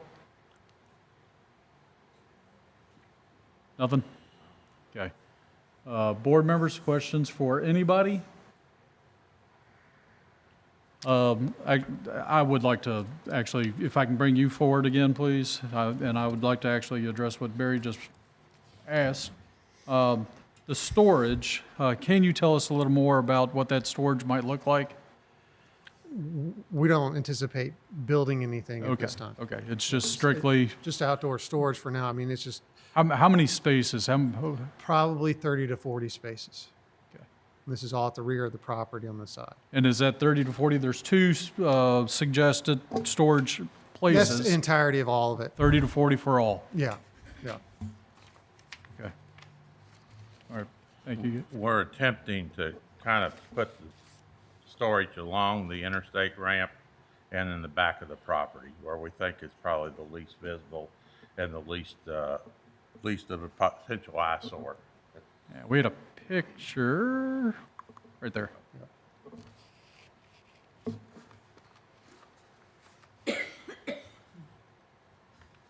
All right. Board, questions for anybody else? Thank you, guys. You all may take a seat. No further questions? Okay, I'm going to close the floor and open it up for discussion. Discussion? I guess I'm wondering what would you suggest, or what are people thinking? Are we looking at strictly approving the one section as opposed to opening up the whole thing, say 26F versus F and, because they're applying for A and F. This would cover the entire property. So would you suggest we only, or would you consider only approving their current request of F, and then they'd have to come back to take care of A once they get around in 2 to 5 years to doing something? Yeah, I think so. We could absolutely do that. Now, also, just know that that one condition of approval that says it's only based on the findings of today, but we can certainly ask the applicants if they would be okay with that condition.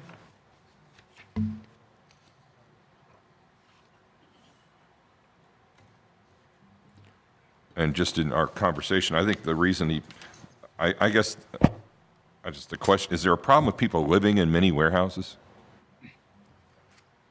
Is I'm that not- why that yes, where you can't have plumbing in many warehouses, that people tend to want to live in them, or? I suspect that that's the kind of the genesis of that requirement in the zoning ordinance. And there aren't going to actually be buildings here. These are strictly parking spaces. That is correct in terms of what they're proposing today. So that's really not, shouldn't be an issue, potentially. Potentially. Because if they were going to build something, they need a building permit, right? That is correct. Okay. Okay, any other points of discussion?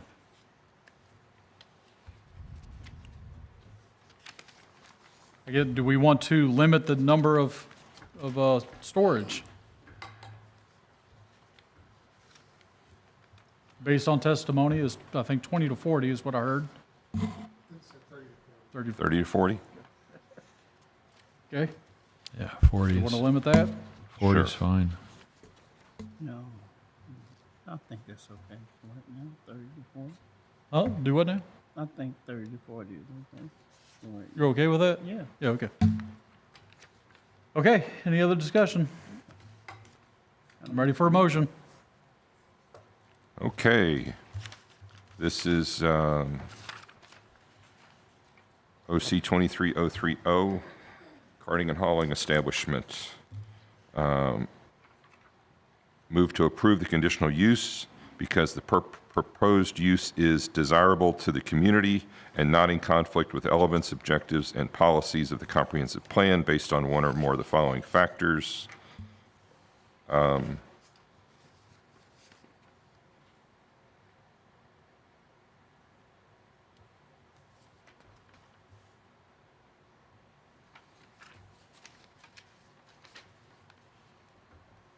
The proposed use is compatible with surrounding land uses and general character of the area.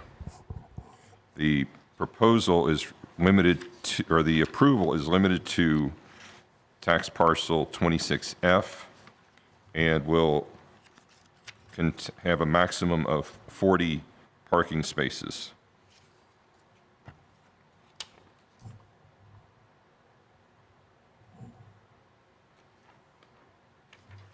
Okay, you want to continue with the Yes. suggested conditions of approval? The conditional uses shall only apply to the application considered at the August 17th, 2023 Oldham County Board of Adjustments public hearing. You want to put the plumbing, no plumbing and no other commercial warehouse, or? They're not asking to build that. Okay. I don't think. Right? And additionally, just to give you some assurance, those are the requirements of the zoning ordinance, so it's almost a little bit redundant. If that is the current requirements in the zoning ordinance, I think it probably has been addressed. Okay. All right. Then I guess we're good. I'll second it. Thank you, Bill. Discussion? All in favor signify by saying aye. Aye. Those opposed? It's been approved.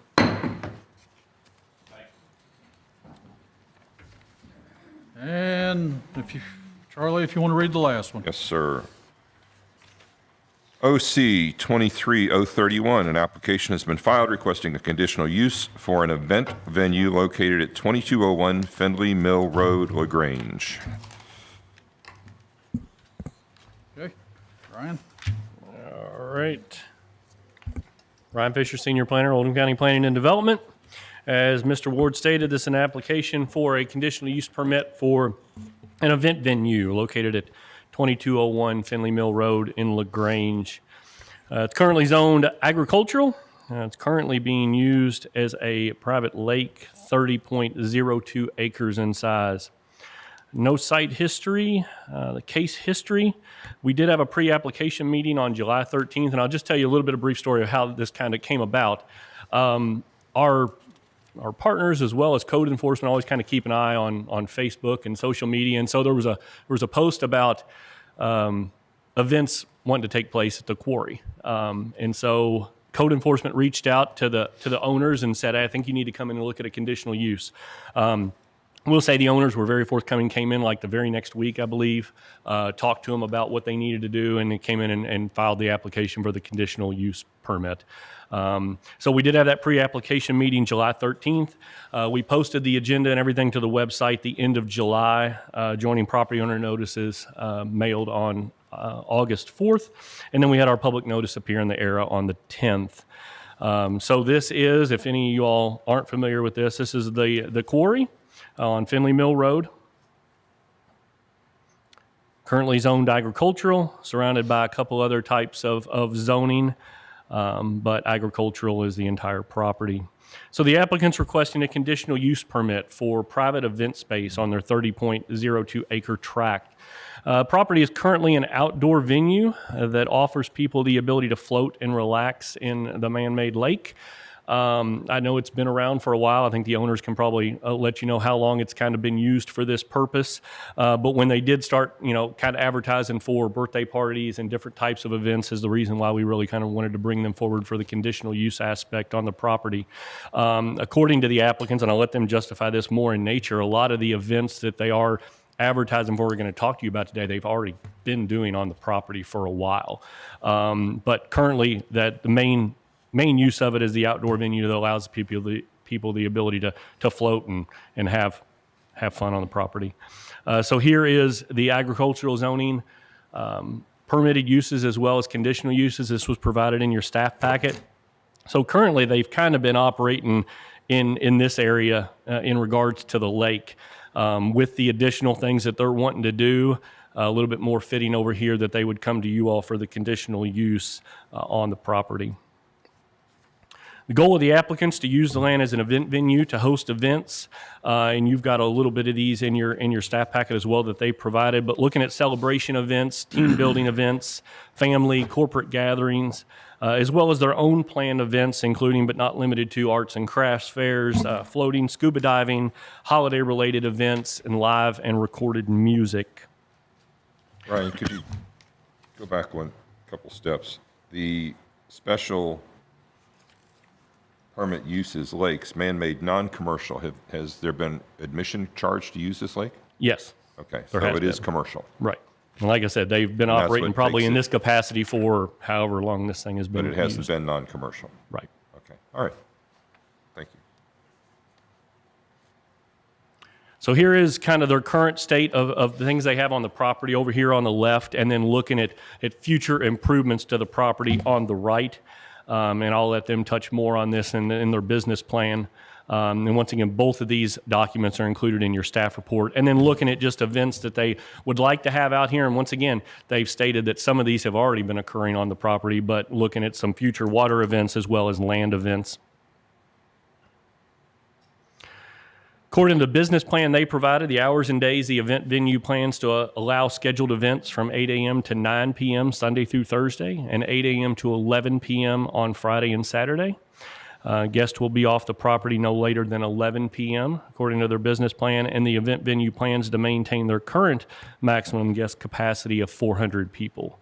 So they're not increasing that at all according to their plan. So once again, here's just an overarching view of the quarry, and we'll kind of go through this if you all haven't been out there, just to kind of guide you through. So here is looking at the direction Finley Mill Road running south. And then looking up the other way, this is coming out of the property, looking back northwest on Finley Mill. Can you go backwards? Go backwards too again, please. The one before that. Okay.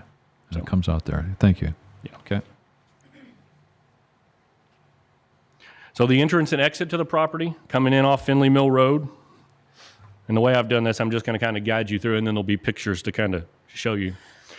So here is the entrance to the property. Couple of photos here. This is their registration building. When we get to that here in just a second, we'll just note that.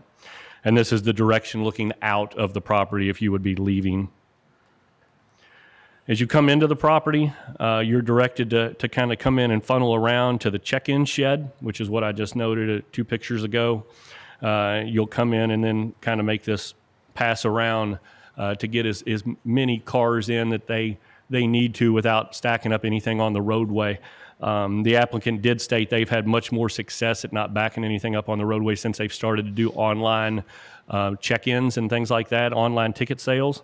But they've tried to maximize that space to be able to get as many cars in there as they can. Once you go through the check-in shed right here, you'll go to a search station where they actually search the vehicles to ensure nothing is being brought into the property. And here's a couple pictures of that area.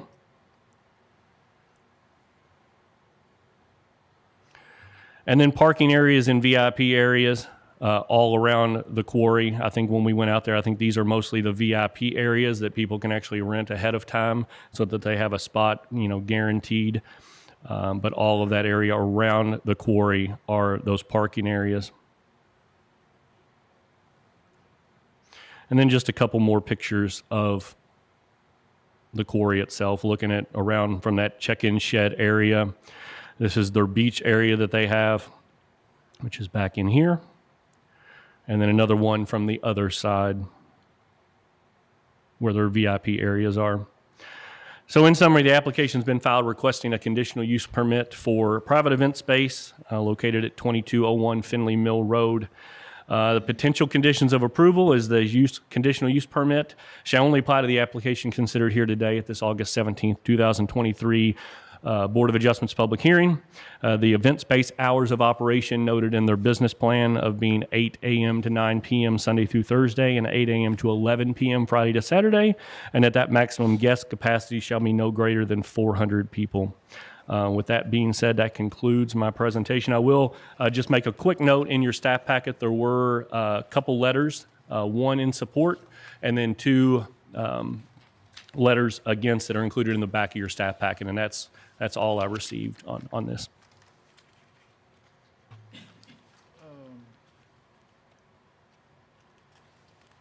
Is that the old Joe Clark quarry? Yes, that's correct.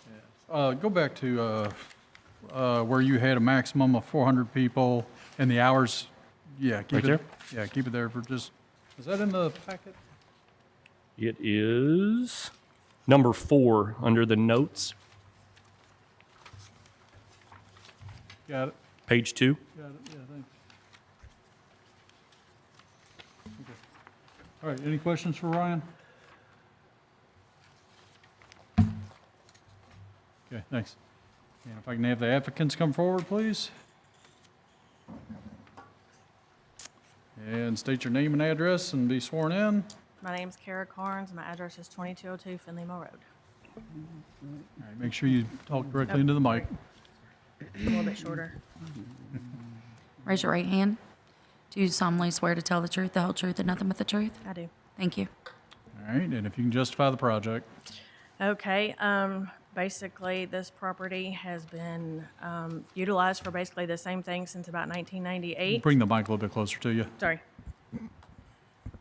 The property was my grandparents since about the 1940s, early 50s. It has been operated as an operating rock quarry for many years. My grandfather had passed away, and then my dad decided to purchase the property to make a park out of it for the community. It did start as a scuba dive facility, and of course, there's not enough scuba divers in the county or in the area to actually support a park. So he had decided to open it up to anybody 18 and older. He's since passed away in 2016, and I know that he put a lot of time and sweat and tears into this park. So I kind of continued his dream with my own dream involved. It's always been 18 and older, pretty much due to the fact that it's deep water. But what we're trying to do now is get the community more involved with doing private events such as,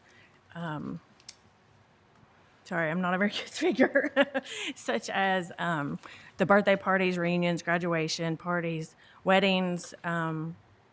We've had several people approach us in the past that wanted to do a sand beach wedding because they couldn't afford to go to Florida or send their whole family to Florida. So we do have the sand beach that makes that very convenient for people in the community. And after 2020, when COVID was a mess and it stopped the high school graduations, we did have a couple graduation parties out there. And And with all of these events, there has been no complaints or anything. Of course, before the online ticketing system, traffic was a concern. We weren't able to limit the number of people that came into the property. We had tourists from 39 states, I think it was, that would come here. So that's a lot of revenue for the county. And with COVID hitting, we decided that we could easily go online and limit the number of people, the occupants that came onto the property. So there was less traffic. There was no 4-hour wait to get in and people having to wait an hour to get into their property because the traffic was crazy. We plan to keep that pretty much the same thing. Any event, the tickets will be numbered or will be limited as far as people allowed on the property. It's not going to be like a free-for-all. Anybody can just come in and hang out. It's all going to be controlled. We will have the ticketing system for most of the events. Here recently, we've had a local family in the community do actually 2, I guess you could say, end-of-life celebrations out there. There were near 100 people for both. There were no issues, no complaints or anything like that. And with this happening, it's going to be a lot less traffic than what it was back in the day when it was an operating quarry with dump trucks running 100 miles an hour up and down the road. And I do see that most of the guests were here, or that are here, lived on the road at the same time as the rock quarry. So that's no longer going to happen. With it being a maximum capacity of 400, that's pretty much what we operate on a daily basis with the floating business. So 400 people on 30 acres, which we actually use maybe 25 of that. It's not a lot of people. As far as traffic, most people do carpool. It's not, everybody doesn't come in individual cars. So as far as the traffic on Finley Mill Road, it is also a drive-through road from the LaGrange city limits out to Highway 53. A lot of people do travel that road that are not part of the quarry. There's also the ball field right down the road on 4th Street. So we do have a lot of through traffic with people going there. I think that's about it. If I can call up Samantha. Okay. She's the good public speaker. I failed public speaking in college, so. If you can state your name and address and. My name's Samantha Chandler. I'm at 5504 Pierce Way in Crestwood. Okay, and let's get you sworn in. Do you solemnly swear to tell the truth, the whole truth, and nothing but the truth? I do. Thank you. Samantha, before you get started, what is your relationship with the project? I don't have any ownership in the project, but it's when we started putting a plan together and discussing to utilize the property, not just for the summer, but to open it up throughout the whole year. We've sat down and I've done a lot of the planning with her. Okay. So All right. I've been to the quarry since I was a kid as well. But it is one of the biggest things that we took into consideration when we first sat down and started talking about putting this together was we wanted to maintain the respectful relationship with neighbors and neighboring properties that Ms. Carnes has developed over the years. We knew that there would be some concerns with the history of traffic, with the history of when there was alcohol allowed. So we just wanted to reiterate as well that, when we took the operation times into consideration, we wanted to make sure that we shut it down because the last thing we want to do is disrupt the neighbors, disrupt the neighborhood. Again, like she stated, the 400 people doesn't necessarily mean 400 cars. It has worked out just fine. According to planning and zoning, there hasn't been any complaints in the last few years. So we don't expect that to change at all. We are, sorry. Kara covered so much. I don't want to repeat a bunch of stuff. The noise level, we went over that. We don't foresee any complications as far as Finley Mill or 4th Street not being adequate to hold the amount of traffic because, again, it has for years for about 50 years, it was adequate and sustained. While dump trucks were going up and down, while buses are going up and down, farm equipment, and again, for the last few years, that has been the occupancy, and there hasn't been any trouble. We have, and it is in our business plan, anytime that there's anything going on Finley Mill, or 4th Street, such as cyclists going up and down, or any events, Oldham County Day when other streets are shut down. She has always reached out to any potential visitors or posted it on social media to make sure and be aware of that, to be aware of the situation, and be mindful of the speed limit.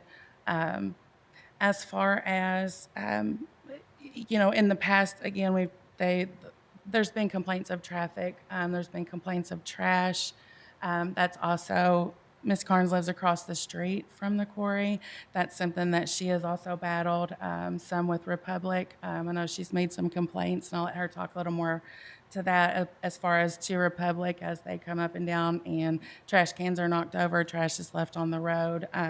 But I can vouch that for years we have gone, I don't know how to work this, but if we go back to when you pull out of the quarry, either way, there's curves on each side. And so we have done trash cleanup. Oh, well. Oh, sorry. What there and there? Yeah. So as you can see, as you come up and around this curve, we've gone all up through there and then this way as well. So we go up and down the street to both curves. We have done trash pickup, whether it is 2201 property related traffic or not. We don't know. I don't know that anybody knows or can blame that on just the visitors to the quarry. But for years, we have done that and gone out because it's just as important to Ms. Carnes to make sure that, the road stays clean, efficient, and is able to sustain everything. So.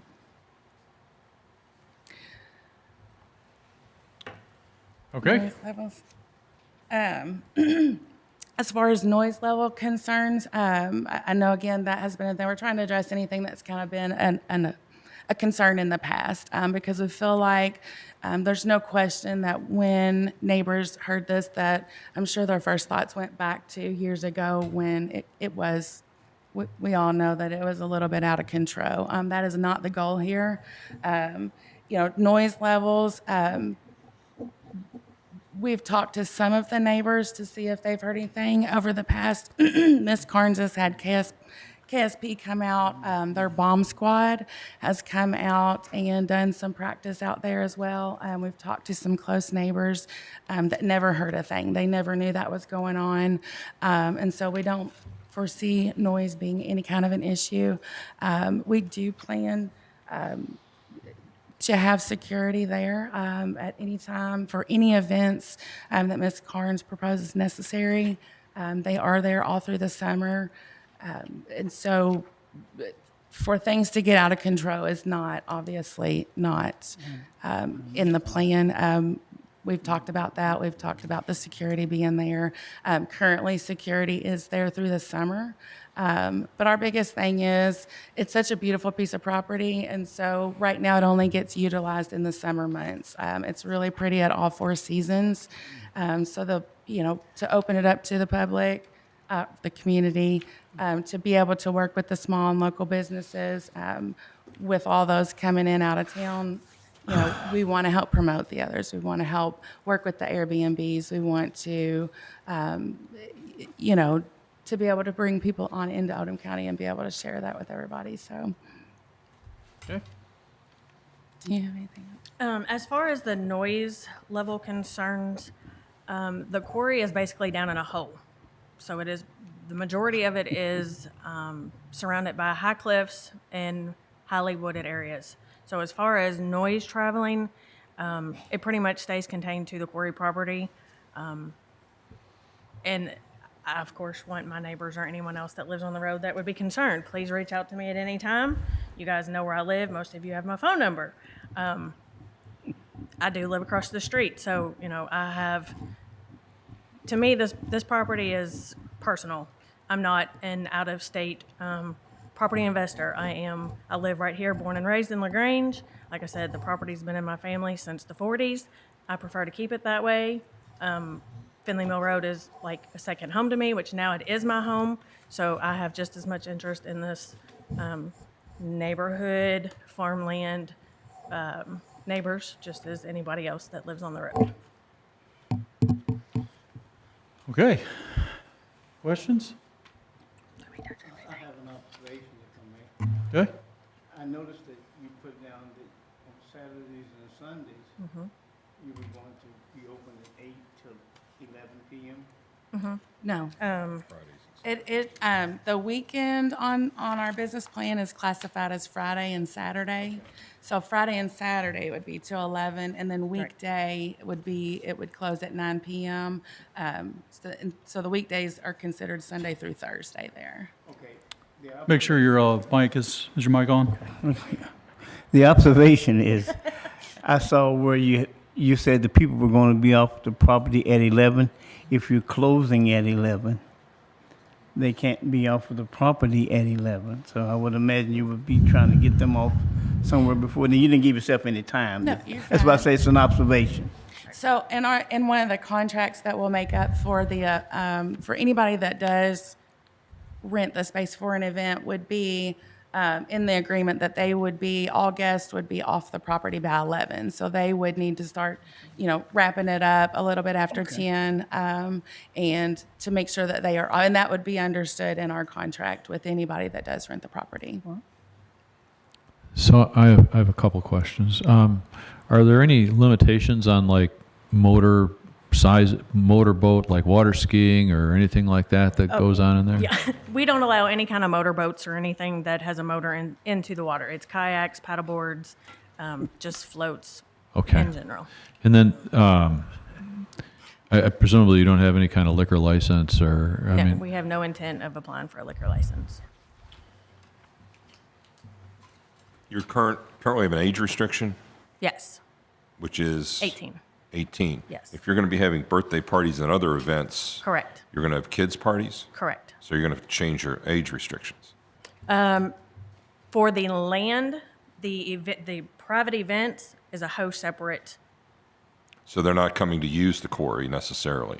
Right. During like the floating season, it's 18 and older because it does involve the water.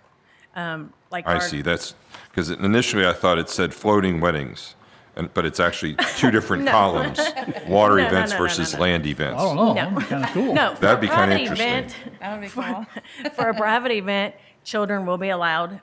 For any event that is hosted, whoever is having the event, say like it's a family wanting to come in and do a graduation party, a wedding, or whatever, they have to have their own private event insurance. Okay. That would list me as the property owner as well. That way they are accountable for anything that could happen as well, and it makes them kind of keep an eye on what's going on instead of them thinking it's just a free-for-all. We wanted to open it up to the community and the people that have the children. So we wanted to do like the arts and crafts fair and Halloween. the Halloween trunk or treat. We're hoping to get that going for this year, but it's kind of late in the season. One of my visions is to do like a drive-through Christmas thing where kind of get like the neighborhoods involved and do like a contest where each neighborhood would say, we're getting this area, we're going to decorate it in Christmas lights, but it's always been kind of hard because there's not much electricity out there. So on your map of the quarry, is there an area where you're looking at having your land events separate, where it's designated? Because it's kind of Pretty much it's the hole in the donut here. the whole, not the wooded areas, because all the wooded areas is the elevated parts. So all of the events are going to be held around the water, which is a hole. It's in the holler. Okay. So I am a little bit confused because I believe today you are already operating a whole bunch of different events. I think you mentioned a couple of end-of-life funeral events type things, so you've done that. Have you done weddings out there? In the past, there have been several weddings. So you've done weddings. Correct. Have you done birthday parties out there? Yes. You've done birthday parties. So Yes. this has already been operating under everything that you're talking about doing. Right. So what are you asking for? What are you asking for? Are you, and I think I know the answer, but what more are you asking for than what you're currently doing? Pretty much for, honestly, I didn't know that I had to have any kind Okay. of event All right, permitting. so that's it. So you're looking to formalize what you're currently doing, get within regulation, and maybe expand what you're currently doing, and you've got gears ticking now saying, well, wait a minute, if we're doing weddings and we're doing, well, why not Christmas things? Right. Okay, so you're really not asking to do anything more than what you're currently doing, other than just Making it official. Right. falling within regulation, maybe putting a business plan behind it, trying to grow it a little bit. Yes. Okay. Yes, because in the past, we've always had people reach out to us, you know, like, hey, you've got a great place, you know, I don't want to travel to the beach to have a wedding. You all have a great place. Are we allowed to, you know, will you let us have our wedding there? Sure. So now, with the pressure of my best friend, she's pressuring me that we need to start advertising for this kind of stuff. So let me ask, if this was denied today, what does that mean for you? Is that an option? is that a trick question? I'm kidding. Okay. Reroute. Okay. All right. All right. Skirt. Yeah. All right. Very good. All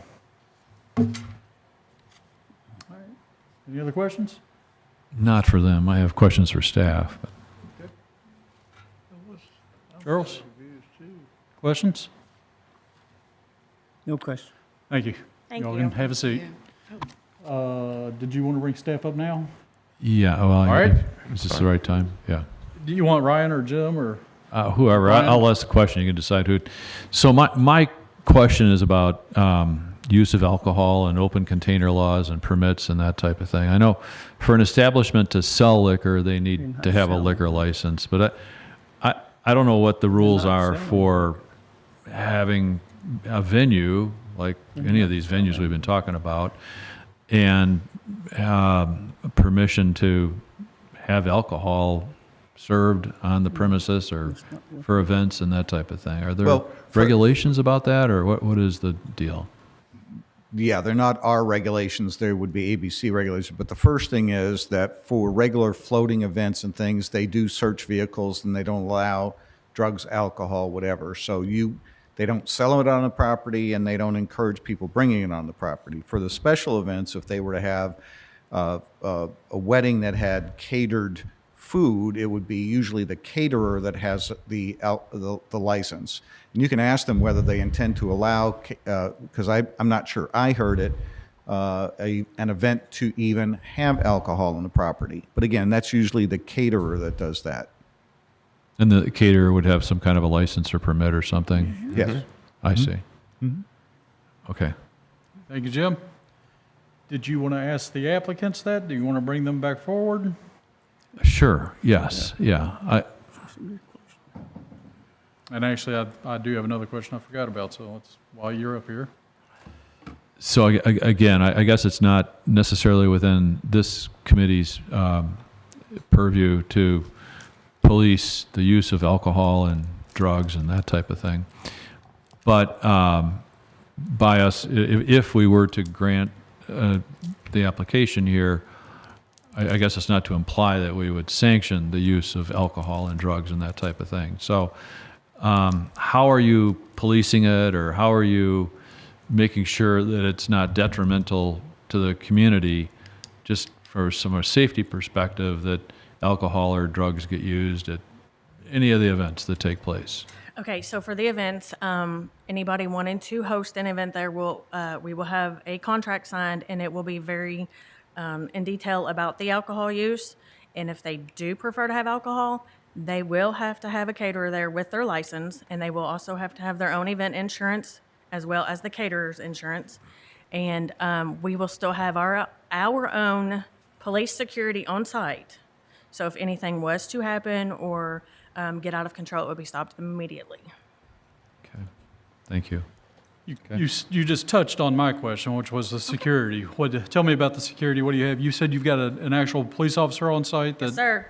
We have since 2016. It started out with just having Oldham County police officers there that I paid for security.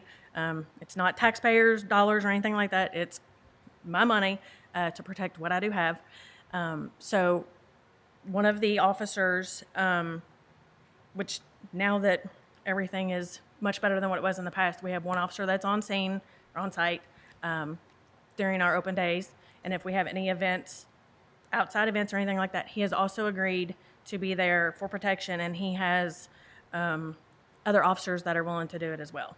And once again, that will be paid out of my pocket, not taxpayers' dollars. And you're okay with that being set as a condition of approval? Yes, absolutely. I have another question. Do you have lifeguards there then? No, sir. No? No, sir. No lifeguards. You have to have a flotation device to be in the water. I see. Okay. Other questions? Thank you. Thank you. All right. Show of hands, those who wish to speak in favor of the application. Show of hands, those who wish to speak in opposition of the application. Okay. We'll get all you guys collectively here in a minute. Let's take the in favor of the application. If you'd like to come forward, please. I don't know if you guys saw the last time how this works collectively. Those in favor will have 10 minutes. Collectively, those in opposition have 10 minutes. Please collect your thoughts, and if you want to have spokespeople, and please try not to reiterate what's already been stated. Okay. And if you want to go ahead with support, yes. Michael Vogt, 4111 Blakemore Lane, LaGrange, Kentucky. Get sworn in. Do you solemnly swear to tell the truth, the whole truth, and nothing but the truth? I do. Thank you. And why you're in support? I've dealt with this family since, I guess the 80s. Lived in Oldham County since the 90s, early 90s. And there's not too many counties that are as unique as Oldham County. And to have an area like this, to have outdoor events, is very important, I think. My family is involved in country music, bluegrass music, festivals, and there's a lot of positive things to having some festivals, and to allow an area to be able to start having festivals within our county is something that I think should really be looked at with an open mind. Other than that, I guess that's all I've got to say. Okay. I think it's a plus for our county to have that. Okay. All right. Thank you. All right. Anybody else wishing to speak in favor of the application? Okay. I'll reset the clock. And if everybody that wants to speak in opposition, if I can get you to stand, I'm going to get you all sworn in collectively. And raise your right hand. Let's get you sworn in. Do you solemnly swear to tell the truth, the whole truth, and nothing but the truth? Thank you. All right. I guess, Barry, we'll start with you, and then, sir, you'll be next. When you come to the podium, just make sure you state your name and address, please. Barry Laws, 3411 Fenley Mill Road. I'm pleased to say that Ms. Carnes has kept a tight rein on the facility in the past few years. The trash has receded, the drunk driving has receded, the noise has receded. You've done an awesome job. Thank you very much. So this is more about my fears. So when you think about her she's turning over her control to other people to run the event. So if she were running the events, I don't have a problem at this point. She's been a great neighbor. But when she's going to, quote, as a rental space for others to host events, this is where my concerns come in. So my mind goes to what happens when 400 kids come in from who knows where to a concert or a youth event. We have alcohol, and now we have drunk driving again. Now we have trash again. Now we have noise again. So that's my concern. It's not that she is not a great person. She's done a great job. But history has told me that when it's not under her strict control, we do have issues. So alcohol would be allowed on the property, period. The CUP has a 400-person occupancy level. Our streets, theoretically, 400 cars could come in. I agree, I don't see 400 cars. But theoretically, in an event, you have people all arriving at the same time, you could have 400 cars lined up trying to get in. That is dangerous for our neighborhood. The quarry does act as a megaphone. I don't hear a whole lot from it, but when they do have events, it shoots the sound straight up in the air, and I do hear it. So my concern really is if we do have those type of events, I don't have a problem with birthday parties, weddings, all the stuff she's talking about that's warm and cozy. It's the other things. So I don't know how we can put restrictions on that if we want to, but it is very much of a concern and for the safety of our neighborhood. Thank you. Thank you. Yes, sir.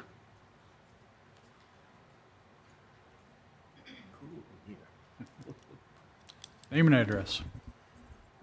I'm John Warren. Okay. Me and my wife Sue and my son Jason own the farm at neighbor's quarry. And I'm concerned about a liability. Can you bring that picture up again? Someone bring it up.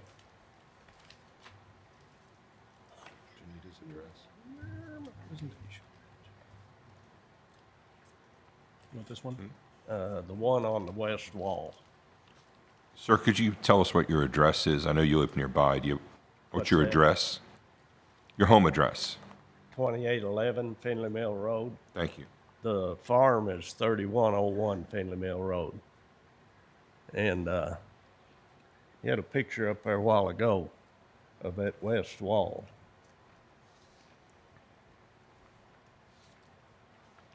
Just tell me when to stop.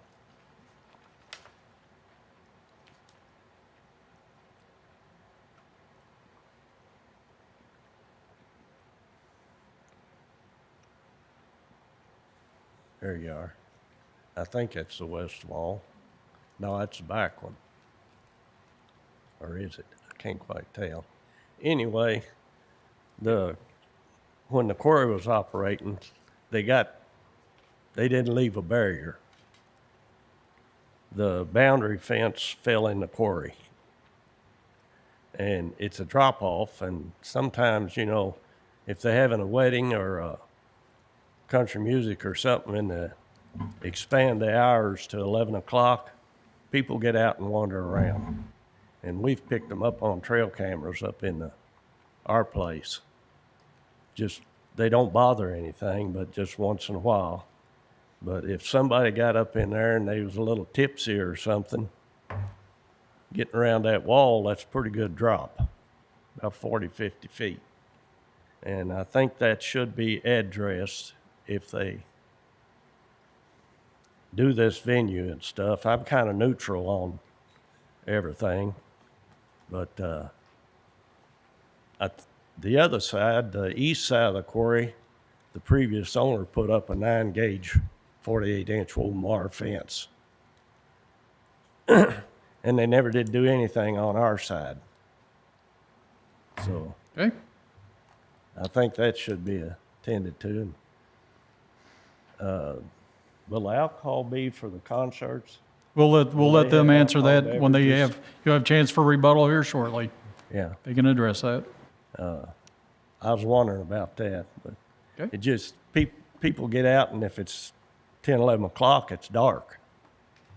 So there Okay. needs to be some type of remedy there. All right. And Thank you. she's done answered some of the questions I had, so. Very good. Okay. Thank you. Next.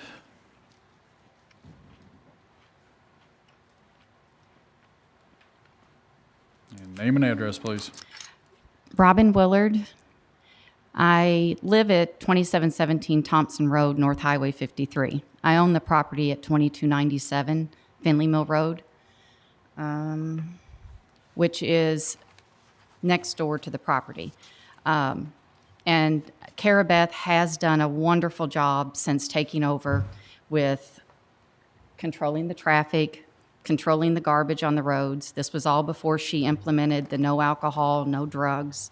I know we still have some issues because when I'm outside at my property, I can smell the marijuana. And then it's not shortly after that I'll see her make a post. It's not allowed. They make them leave. And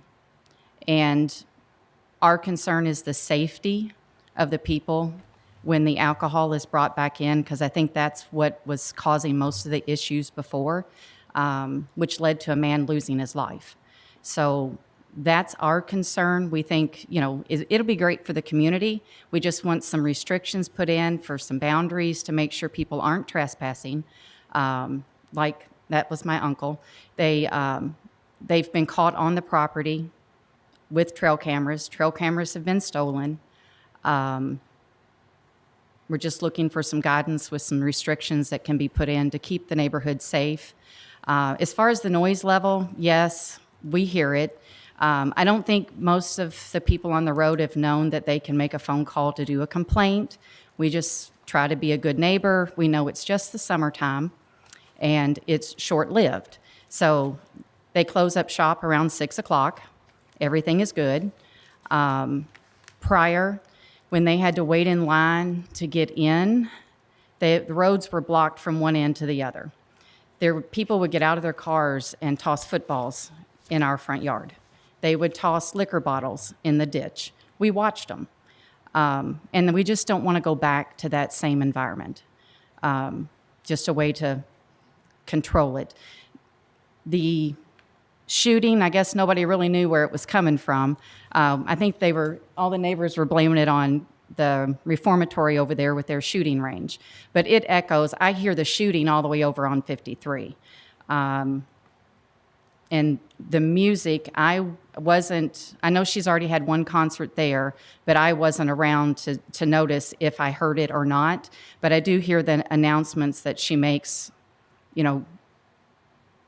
for people that are floating. We can hear it plain as day right next door.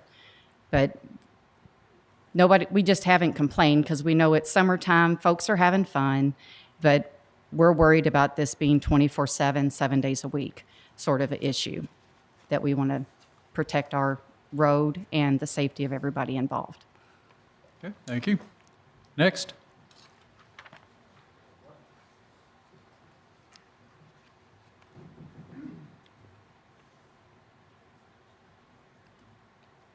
Excuse me, cleared my throat. I'm Cecil Crouch, and I live at 3400 Finley Mill Road. And the only thing, I don't want to be redundant, but I do want to add that by the way, Ms. Carnes has done a good job. The last couple of years, I have no complaints. I've had many compliments from friends that have been there. And so that is good. But what I'm worried about, number one, when you start leasing out to parties, and it's been said before by Barry and different ones up here, you're losing control. I would hate to have to control it. I don't know how she's going to have to control, because I don't have a naive youth. I remember going to things, we could always get the booze in if we wanted it bad enough. And so I'm worried about the road, the safety in the road, because we have had, in the last couple of weeks, there was a driver coming over the hill. Those hills are blind, especially up around where Johnny lives. And the school bus was stopped there, and here came a guy flying over there, and he never got control of his car. Well, this is what I'm worried about, because intoxicated drivers, and there's going to be a few here and there on that road, is a safety problem. And I just hate, because I know it's going to be a control problem for Mrs. Carnes too. And I want to mention one other thing that may not have been mentioned, is the acoustics of that place. We will hear it, and the noise, of music, and there's a lot of domestic animals. There's a lot of things that this could affect, because that is an agricultural area, and I hate to see.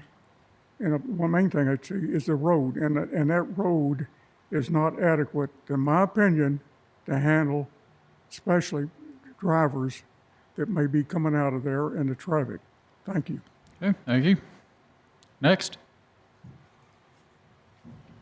Time is up. Board, do we want to make a motion for a 5-minute extension like we did before? I'll make a motion that we extend to 5 minutes.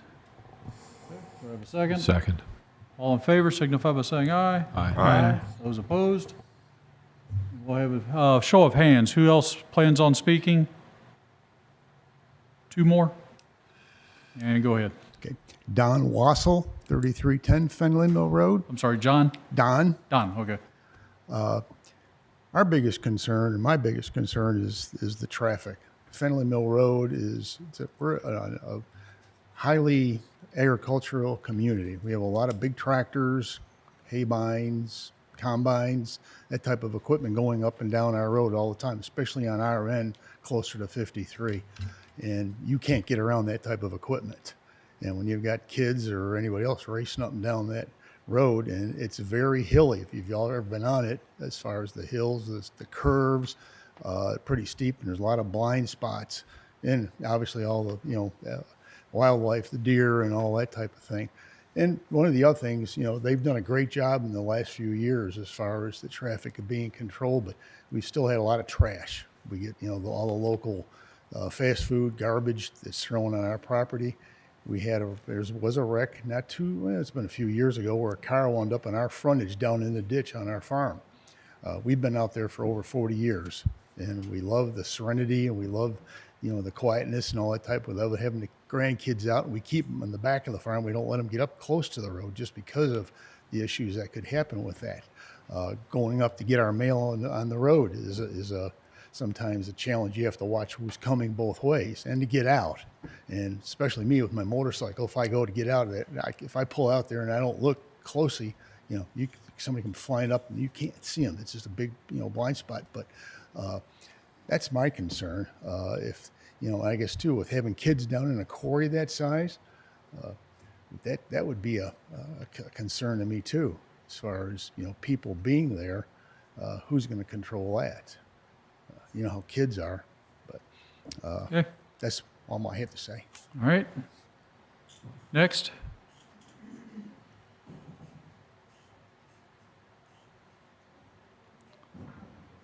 There's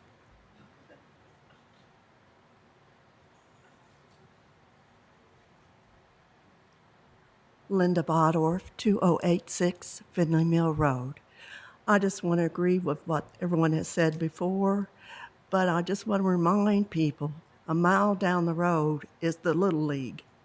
You have 8 ball fields going to 9, 10 o'clock at night, and you've got people mixing alcohol at 11 o'clock at night going down those roads.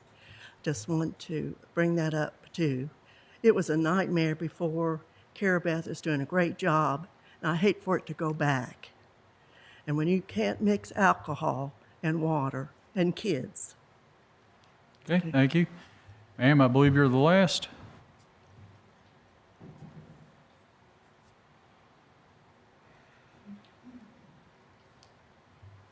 My name's Wendy Wassel, 3310 Fenley Mill Road. Yeah, I couldn't hear you either. Oh. Wendy Wassel. Wendy? It's on the last letter in the back. 3310 Fenley Mill Road. My letter says a lot of it, but my one concern, since I just heard about all this, they have the quarry, and now they're going to do kids' birthday parties during the day. There's going to be a lot of kids. What are they going to do to help and control the kids not going around the quarry? Because usually it's 18 and over for the quarry. Is there going to be a concern for that? And, our hilly, small road, it's hilly, windy, and with the alcohol, I'm concerned with that as a hazard. We love our quiet road. We don't hear a lot right now, but not knowing all the different venues going in, we don't know what it's going to be like. Weddings are noisy. Weddings have alcohol. It could be a nightmare. Okay, thank you. Okay, this is a time of rebuttal, and like we've done before, you'll have 5 minutes. We're going to start with the applicant, and then the opposition will have 5 minutes. same thing collectively. So if we can figure out who wants to speak for you, and then after that, there'll be time for final statements. So if you want to come forward for 5 minutes of rebuttal.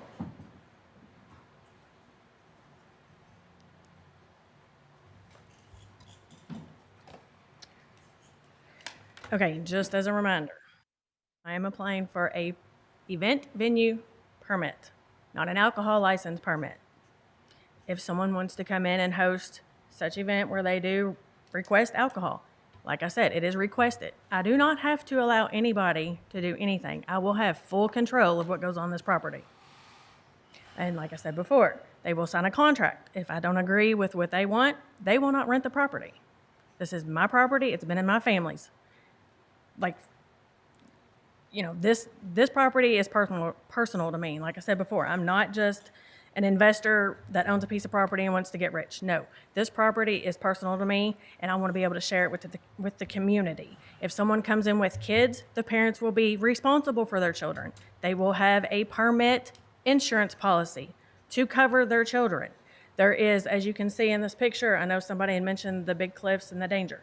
There is a pile of rock all the way around all of the big cliffs that kind of keeps people from going near the cliffs.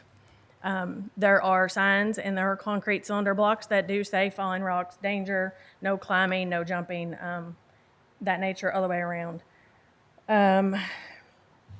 As far as Miss Willard speaking on the Airbnb, she is 1,200 feet from basically the whole of the quarry, not counting the elevation. As far as smelling weed and such, I'm not sure of that.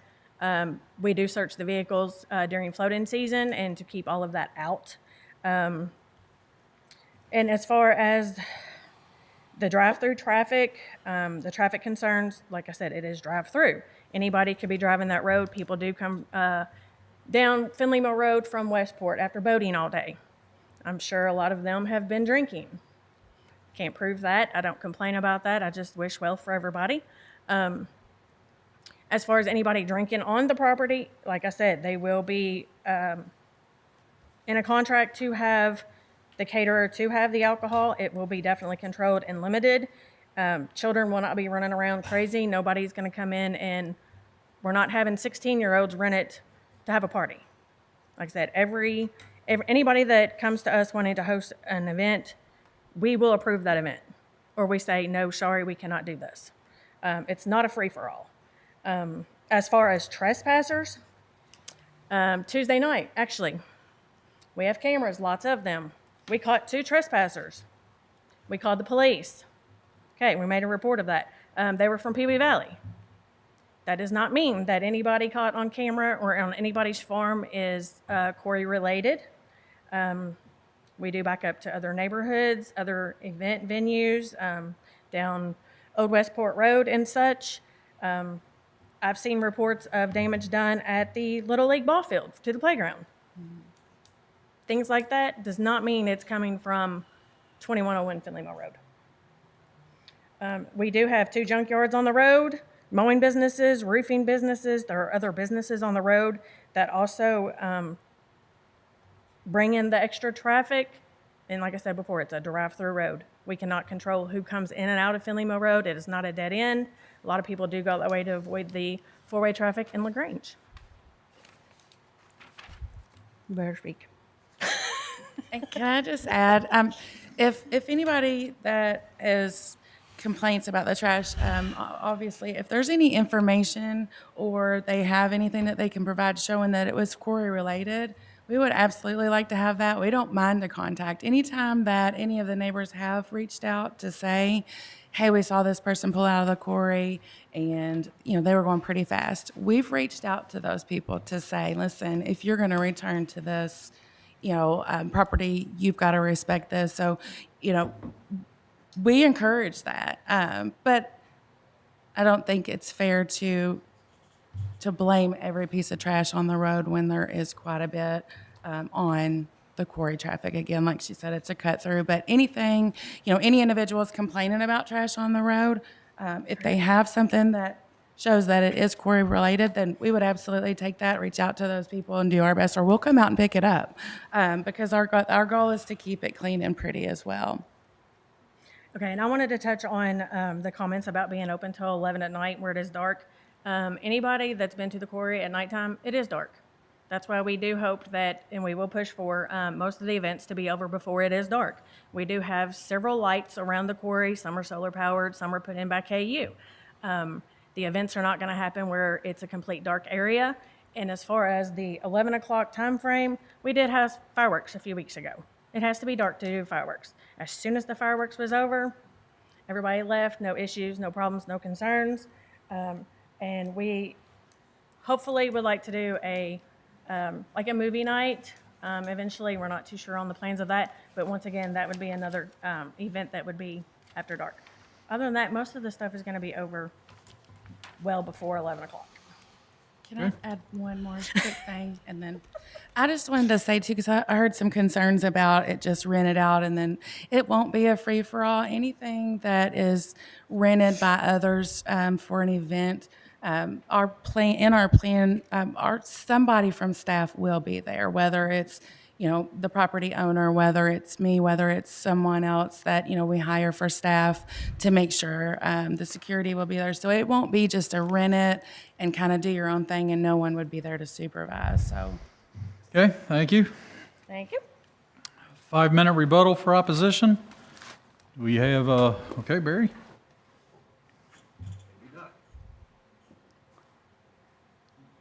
Takes a minute, right? Sciatica. I'll get up there. This is not a pity play.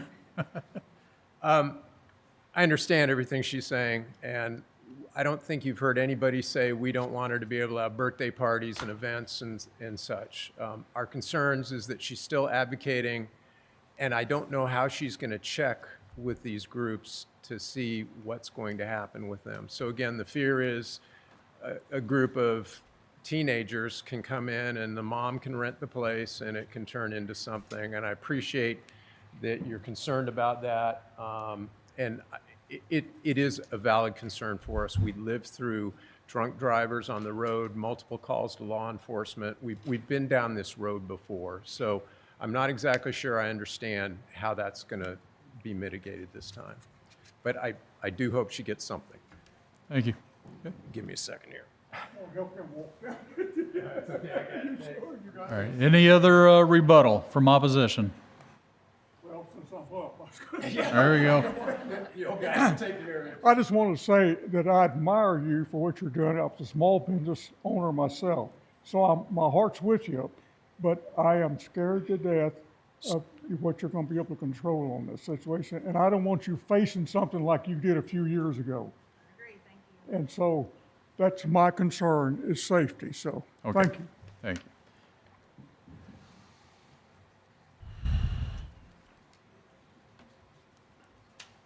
And I just want to say that I think it is such a great place right now because Kara is searching vehicles, not allowing the alcohol, and having a strict enforcement of that. And by her turning the events over to someone else, we feel like she's going to lose that control of what she currently has.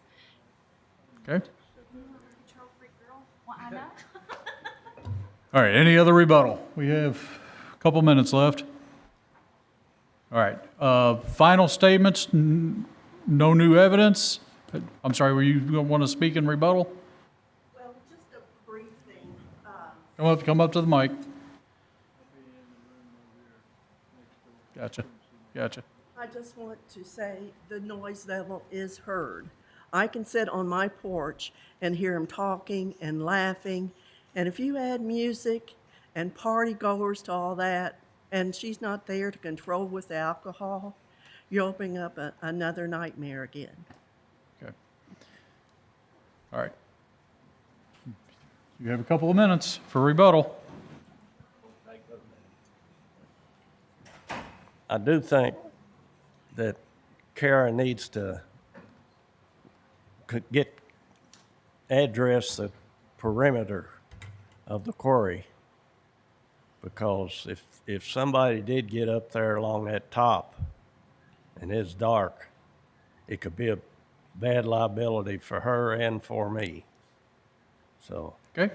that may be something for her to check into. But she has done a great job, and she's had people out picking up garbage off the road, and not all that's due to the swimming hole. A lot of it's nighttime stuff, people going through, and the garbage truck.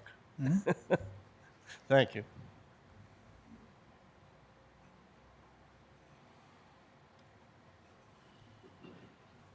They're talking about more nighttime things. And Finley Mill Road, they may have lights on their area, but Finley Mill Road, a long, narrow, windy, hilly road, does not have any lights. And drunk drivers, kids at that hour is a concern. Okay.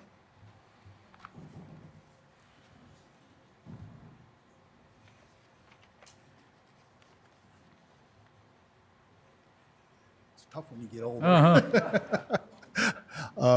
The big concern, obviously, I think it's the safety issue with the cars and the farming community. We have animals, we have cattle. Johnny has a lot of cattle. I have horses, and if they get out for whatever reason, what's it going to take? And the kids are coming up and down that road speeding, and somebody gets killed, then what?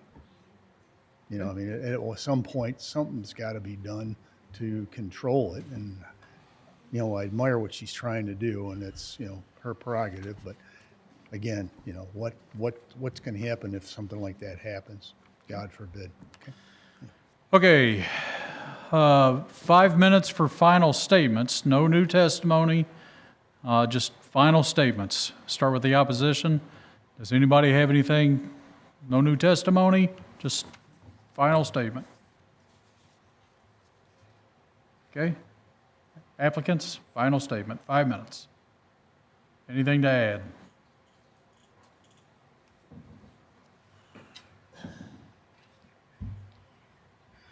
Okay, basically, I just want to reiterate that if any of the neighbors do have concerns during any of the events that happen or anything, they can call me, knock on my door, Facebook me, whatever, reach out and we'll handle it.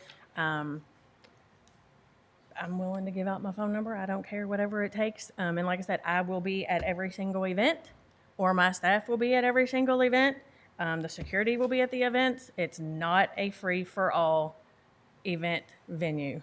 Thumbs up, guys. Time's up. Let's go home. We don't need electricity. It's okay. So basically, and that's it. And I do appreciate all the good comments of things about how we have improved over the years, because it was a nightmare, and it definitely took a lot to get to where it is. And I do plan to keep it where it is as far as being control, because like I said, I am a control freak.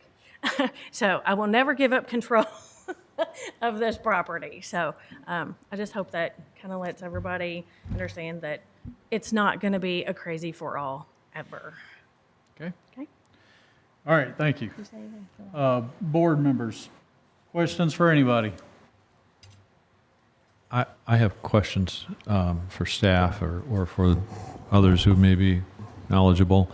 Is it possible for us to add conditions to the application? And I have a couple. Well, first of all, are there noise ordinances in Oldham County for this type of a property? Well, it's really the nuisance ordinance, and Adam Baer, our code enforcement officer, is here just listening to this whole thing too. So, okay. The hard part is we sometimes aren't out there ourselves. Most times we aren't if it's at night, and we do get complaints, not here, just generally speaking, but we do our best to try to address any noise issues. And I'd like to suggest maybe we could add conditions such as the following. Yeah, I've got them here. Okay. Let's go through that. I propose we do that through once I close the floor. Oh, I'm sorry. I thought we were on. Still want to have questions from. No, that was the only question I had, was just. Well, the one thing I was going to comment while you still got the floor open is they mentioned, and listen to this and see if it would work, that the events will end at 11 o'clock. We usually say amplified music ends before that. Yeah, well, let me go ahead and ask my questions then to Jim, because to see if this is appropriate. So here's some conditions that we could put on. Anytime liquor is consumed, a caterer with a liquor permit will be on site. Well, that's a requirement. Right. They can't Okay. do it themselves. So, But we could make that according to explicit in a condition. According to ABC laws, you Right. they could not serve it themselves. So they need, and usually again, and she mentioned Right. that they do, a caterer would do it. My number two here is a little more onerous. Any event or time that more than 30 people are on site, a police officer will be engaged to monitor safety, alcohol, and drug use. Well, I was going to suggest that any event that has alcohol, that requirement is, because you've heard that even just during floating, she voluntarily has security on site. And I don't want to put off-duty officer because it may be just a security company. So I would modify that, or suggest you modify it, that it's anytime there's an event that serves alcohol, that it requires security to be on Well, site. but if there's not an event, I mean, and there's 30 or 50 people floating around, Well, she already does that. well, voluntarily, but I mean, should we make it a requirement? You can ask her if she would agree to that. I would say that a birthday party doesn't need security if it's kids. So again, the hard part is when you say more than 30, if it's a kid's birthday party with 30, do you really want to require that they have security? So it could be any time that alcohol is consumed or an event.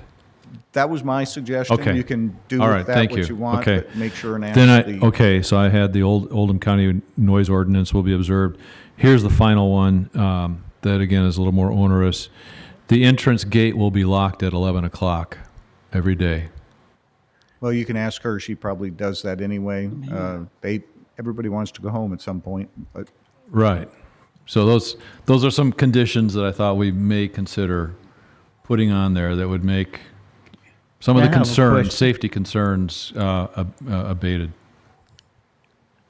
So that I wasn't sure we could do that or not. That's why I asked. Well, it I want to here. expand on actually what you said there, but first of all, and I know the floor's still open, so it's a little unusual, but I thought testimony was that she always has a police officer on site during the working hours, whether it's an event or not. So here in a minute, we can ask her to come back and clarify that. But it just dawned on me, it is interesting that possibly we can limit, if alcohol is served or catered, that alcohol stops at 9 o'clock. That I know is getting pretty strict, but I certainly think that that helps eliminate, and we'll bring them up and They're ask. nodding their heads I see, yes, so, yeah. I see, but we'll ask. But I certainly think that that helps eliminate some of the concern if they're having an outdoor concert till 11 o'clock or 10 o'clock or whatever the case, and there's drinking all the way up until 11 o'clock when it's dark at night and everybody's getting drunk and whatnot. So I think that might help eliminate that concern, at least a little bit, to say if alcohol is catered, alcohol stops at, give a time, maybe 9 o'clock? Right. Well, I have a couple of questions. and we'll bring the applicant up to, yeah, go ahead. The whole alcohol thing, aren't we invading on the alcohol people? Don't they have laws that they need to be basically following? Do we have the right to change those laws? well, we're not changing the alcohol laws. We're changing the time that it's served, and That's changing the law then. If you're changing the time, doesn't AD, No, those are conditions don't that they we can set. already say what they can and can't do? It doesn't. Bars and restaurants in Louisville are open until 4 in the morning. 4 in the morning, right. So in this case, you're going to limit the extent of their event. And I think in doing that, because we do it with music, I don't see that there's a violation of any ABC law, and I'm not an expert and I don't issue, that say if a condition of the approval of this whole thing, if they agree to it, would be that they end service of alcohol at a certain time. Well, my problem is I don't have an issue with that. I'm just asking that question because I too would like to see there be some type of issue of control that will give the populace some assurance that things are going to be better as opposed to being worse or go back to what they used to be. And they say that over and over and over again, and I can't get away from that. Yeah. So you know, I'm all for that, but we need to be reasonable when we talking about asking somebody to do something. You know, we shouldn't take away because we have the power to if that's not necessary, and that's where I am. Okay. All right. Thanks, Joe. If I could have the applicant come forward again. So I don't know how this is going to fall out, but you've heard some of the discussion. Are you okay with directionally what some of the discussion? With stopping alcohol at 9 Stopping o'clock? alcohol. I mean, that's perfectly fine because I am not a big alcohol person anyways. I would not have gone through all the trouble to get it to where it is today for it to go back. Okay. Did I hear you correctly in that you always have a police officer on site There during is open? a police officer that we pay to be there off Even duty. even if there's a 30, No. a kid No. birthday party, 30 kids, you're going to have an armed? Now, if there is alcohol, yes, the police officer or police security will definitely be on site. Anytime there is any kind of a wedding or event that is having a caterer with alcohol. Okay. I can tell you that right now. Yes. So any Yes. But if alcohol is not served at a kid's Right. birthday party, Right. you will not necessarily have a cop on site. Correct. Now, if we have a group of frat boys wanting to come out and have a college graduation, yes, absolutely, I will have security on site, whether alcohol is involved or not. Okay.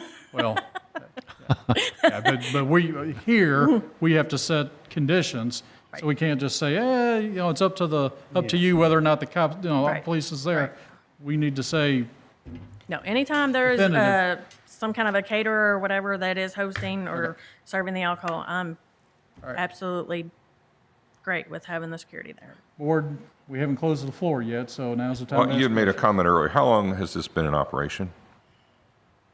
You've been operating it for some period of time, but your family has been operating it. It was, I believe, started in '98. And then my dad passed away in '16, so then that was my first summer. Okay, thank you. So my question, it goes a little bit deeper. Let's say you have someone who wants to have a concert there, and they agree, we're not going to have no alcohol permitted. Okay, but we're going to probably have 200 people there. I don't know how you're going to control that. I mean, you probably need to have a police officer Well, we there. will. Yes, absolutely. So Yes. that's in terms of the conditions. I mean, even if there's not alcohol, if there's over a certain number of people, and I don't know what that number is. We can put that as a condition. Yeah. Over a certain number of people, you'll have a police officer Have on a police site. officer, okay, all right. Are you okay with that condition? Absolutely. I get into a challenge restricting people on managing their business. I don't think that's our position. There we go. Fair enough. There we go. I don't think it's right for us to say Kroger has to lock their doors at 10:05. I don't think that's what we're here for. I think we're splitting hairs. The thing's been operating. I don't see that that's our responsibility. That's the owner's responsibility, not ours as a board. Okay. And she told us what she's doing. She already has security for what she needs. If we need to, maybe we can beef it up to some degree. But I'm in agreement with my colleague down there. I think maybe we step The neighbors have praised her for the way she's operating the business. They certainly have fears and concerns. So hold that thought when I close the floor. Okay. All right, any other questions for anybody else? Well, no, we haven't closed it yet. Has he been sworn in? He has been sworn in, but Yes. it's out of order. Yes, sir, come forward. Yes, you can sit down. Yes. One thing that I have is not quite clear. She said that she has security, that she has on there all the time. And you're requesting for a police officer to be there over a certain amount of people, correct? Some have suggested that, some have said that's overstepping. So who is responsible? Is she responsible for that cost, or does the county take that one person, that one police officer, and put there as a neutral party? Okay. I would think that the county would be more interested in being able to monitor what you all are about to propose. Okay. All right, I thank mean, you. that's just my Thank you. thought. Board members, questions for anybody else?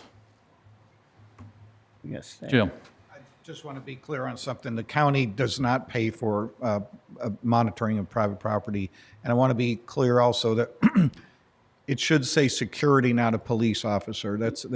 Otherwise we're pigeonholing them. What if there's not an opportunity for an off-duty police officer because they're all doing some special event like the fair or whatever it might be, so. Okay. All right. Board, before I close it, Yeah. I'm finished. you ready? All right, I'm gonna close the floor. All right. Charlie, you had, you wanted to, Well, I think we start managing someone's business for them. I don't think that's appropriate. I don't think we should be setting all those restrictions. It's obviously the caterer is responsible for serving alcohol. The owner of the property has said she will have appropriate contracts. We're not going to sit here and review the contracts. We're going to take her at her word. Saying that you have to lock the gate at 11 o'clock at night, well, logistically, that's not possible. If you close at 11, you're not going to lock the gate at 11. People aren't all gone. I mean, we're getting into detail that we have no business in my opinion. You've got to let a person run their business. If they do a great job, which the neighbors have talked about, things have gotten much better than it was back in the late 90s. And, you know, they applauded her for running a good business at this point. And I can understand their fears. I know I can understand all that thing, but it sounds like things have been running fairly well, and I think we should let businesses run themselves and let the responsibility fall to the responsible parties. It's not us to legislate that. all right. I generally agree with you. And I just, part of it is the nature of the business. If this was in the city or something, it's one thing. That this is in a rural area where it's dark. There's potentially kids out there that have some judgment issues. So,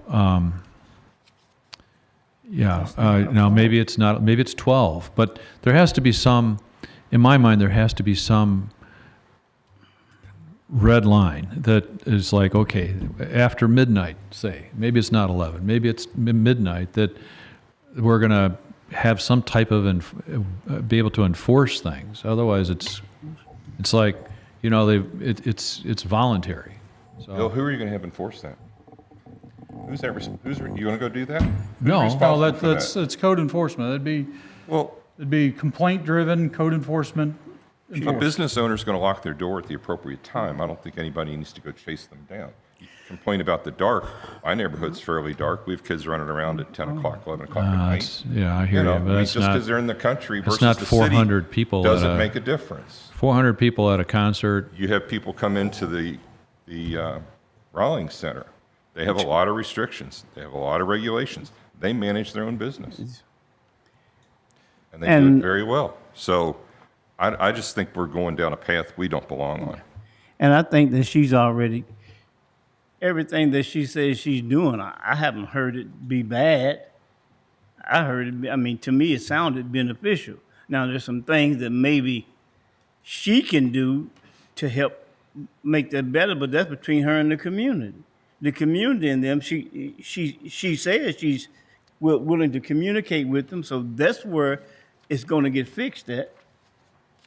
Yeah. That's where the concerns are going to be addressed. This is not a new business. This has been ongoing. I agree. It's just and we're trying to legitimize it to some degree, and I applaud the efforts of trying to do that, but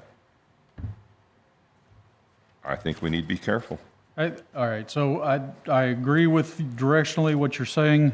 However, the CUP runs with the land. Okay, so.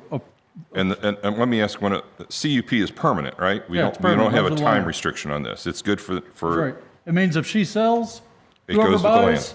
the CUP stands. Right, Yeah. that's fine. Yeah.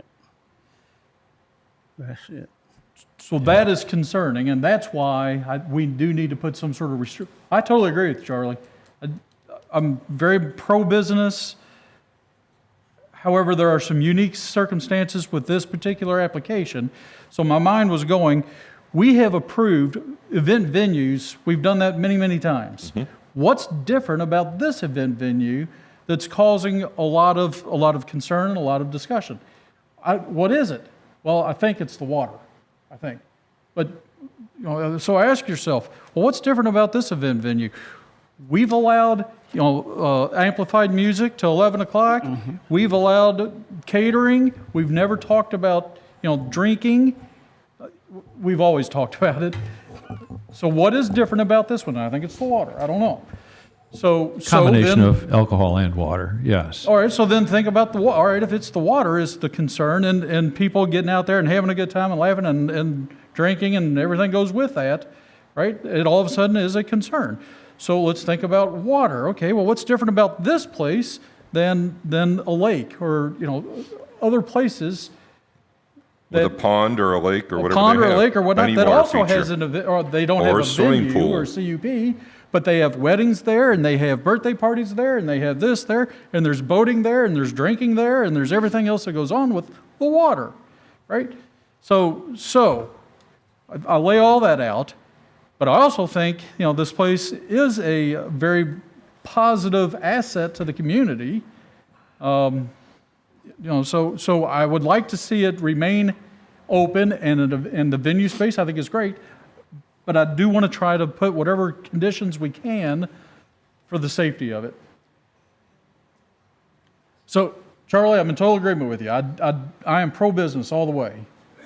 This has some special circumstances that I think we do need to limit. I like the idea of security there at every venue, if we want to put over a certain number of people, whatever, or leave that alone, whatever, Charlie. But I think we also, because of the water, I do think we need to put limits, set a time when alcohol stops. And what time is that? I'm throwing out 9 o'clock. The applicant's already agreed to that. But I think that helps with the concern of the safety. Well, I think we're dealing with something that is really moot because she said she'd rather not have alcohol anyway. Well, So that takes care of that. And she's the owner of the property. Well, again, as Larry indicated, it goes on to the next owner too. So It goes on to the next owner. we trust her to continue doing the great work she's doing, but there is concern about she's not going to live forever, and what happens when the next owner owns it. We have no control over I that. can't make up my mind for somebody who's coming next year. All right, All right, I'm going to propose a draft. Okay. Motion to approve. Now, this is your draft. This is not the actual, this is a Okay. draft. All right, let's hear it. It's the motion to approve Yeah. and the usual wording. Yeah. That granting a conditional use permit will allow the proper integration into the community of a use specifically named in the zoning regulation. We were going to, with the additional conditions of security personnel when alcohol is being served, no alcohol service after 9 p.m., and amplified music is to be stopped at 10 p.m. Anything else you want? They have one up here of a maximum guest capacity shall be no greater than 400 people. You want that in there? Yeah. Okay. Anything else? And then the typical, it's, here on the page, the conditional use permit shall only apply to application considered today. Yeah, Jim? Right, yes, I was going to say, and then you've got, and you saw that hours of operation generally. Oh, okay. The conditional use permit for the private event space shall only apply to the application considered Yeah. at August 17th. Okay. Yeah. Gotcha. I'm good with, all right. Go ahead and, I'm ready for a motion. I don't know if I am. Yeah. The conditional use permit and application has been filed requesting a conditional use permit for an event space located at 2201 Fenley Mill Road, LaGrange. Move to approve the conditional use because the proposed use is desirable to the community and is not in conflict with the elements, objectives, and policies of the comprehensive plan on one or more of the following factors. Granting the conditional use permit will allow the proper integration into the community of a use specifically named in the zoning regulation. The conditional use permit for the private event space shall only apply to the application considered at August 17th, 2023, Oldham County Board of Adjustments public hearing. A maximum guest capacity shall be no greater than 400 people. Any amplified music shall not be played beyond 10 p.m. Security personnel will be present whenever alcohol is being served, and no alcohol is to be served beyond 9 p.m. Okay, we got a motion. Do I have a second? I'll second that. Discussion. All in favor signify by saying aye. Aye. Those opposed? It's been approved.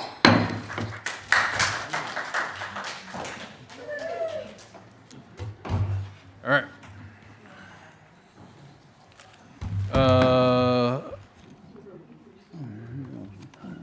Yeah.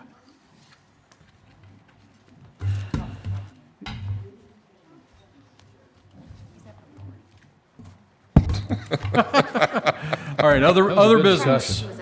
You don't have any more. Let's talk about the Should have a good minutes. discussion. Yeah. Everybody got minutes from last June, 2 months ago. Is that correct, June? Yeah, Yeah. Yeah, I guess so, okay. Yes, we didn't have June July. Yeah, okay. Nobody cared. Any, I'll move to approve the minutes from June We didn't have a 15th. meeting in July. yeah. All right, we've got a motion to approve. Do I have a second? I'll second. Second. Thank you, Charlie. Any discussion? All in favor signify by saying aye. Aye. Those opposed, minutes approved. Other business? Motion to adjourn. Wait a minute, I've got other business. Oh, other business. So I'm making or I want to discuss our process and procedures and then possibly make a motion to change one thing. When we hear this 10 minutes for all those who want to speak in favor and all those opposed, collectively you have 10 minutes to do so. It's very difficult to manage. It's very difficult for the people out there that want to talk. Oftentimes, not everybody gets to talk, and so that collective 10 minutes becomes very difficult. Other boards, I think it's Vogel, what is it, Planning and Zoning? They do 4 minutes. Everybody gets 4 minutes that wants to talk. That's public comment, is 4 minutes. Public comment. Yeah. Unrelated to a docketed item is 4 minutes, but. So I'm suggesting, rather than collectively everybody has 10 minutes, go out in the hallway, figure out how you all want to do that. I'm suggesting you have 10 minutes for all those in favor, and same thing with opposed. For all those in favor, you have 10 minutes, unless there are more than 2 people that want to talk, or 3 people, and then everybody gets 4 minutes. And we limit it that way. If they've got 20 people, Yes. now you're talking about 80 minutes. I Board mean, is 3 minutes. Well, I think what you do is just increase the time by some number. Instead of 10, just make it, and that way, if there's only 2 people, they can expand to go 15 minutes, but they don't have to.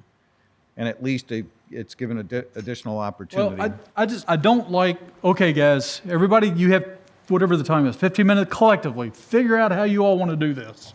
You all go out in the hallway, which they rarely do. Well, they So I actually just don't like listen that and not repeat procedure. everything.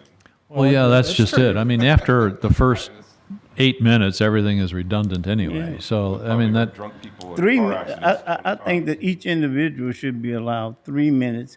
And maybe we might need to say that before we start, that you have 3 minutes so that they can sit there and collectively get their thoughts together, that when they get up here at 3 minutes, and we need to end at approximately 3 minutes, You know, and this would be, give them 3 minutes. You got 3 minutes to say what you need to say, and then the next person. Now, doing that, that's what I was suggesting. That's going to make it extremely tough on her. Oh.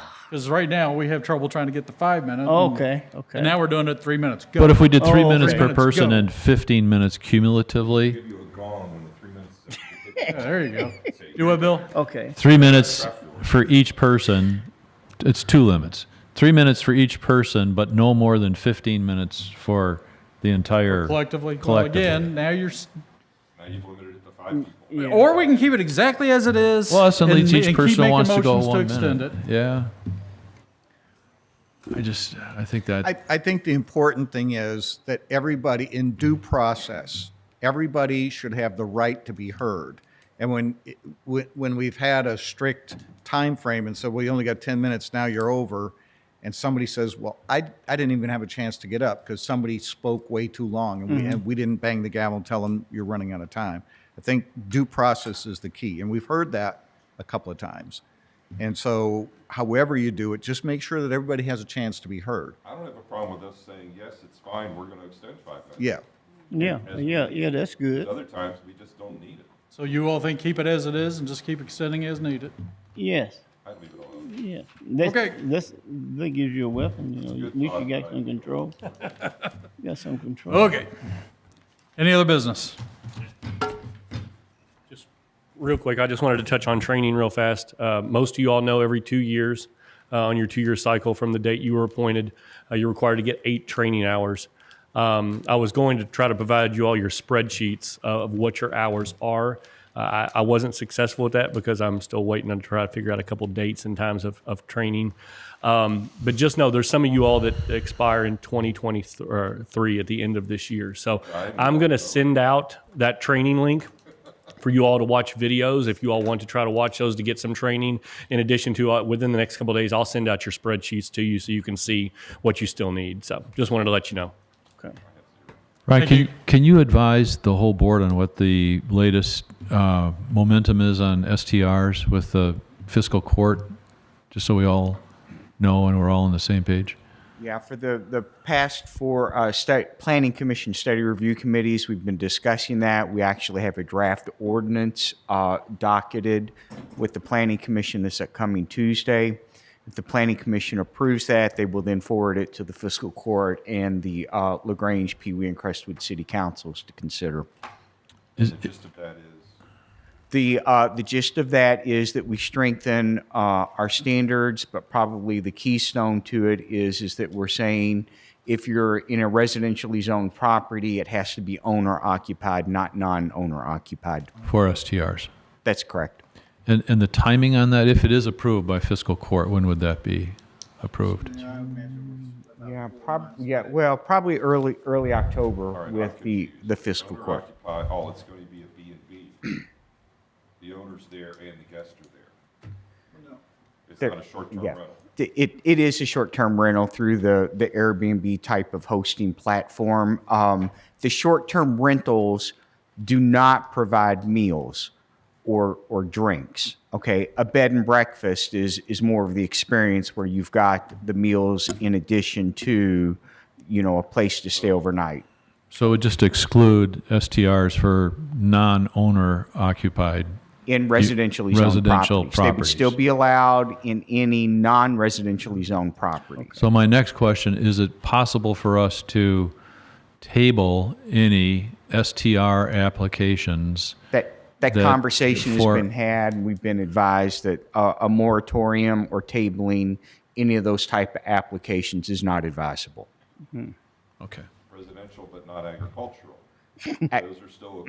Agricultural is a residential zoning district. Oh, okay. Yes. So that would not be. Now help me again. We're not doing non-owner occupied short-term rentals in any residential or agricultural area. They could be in a commercial area.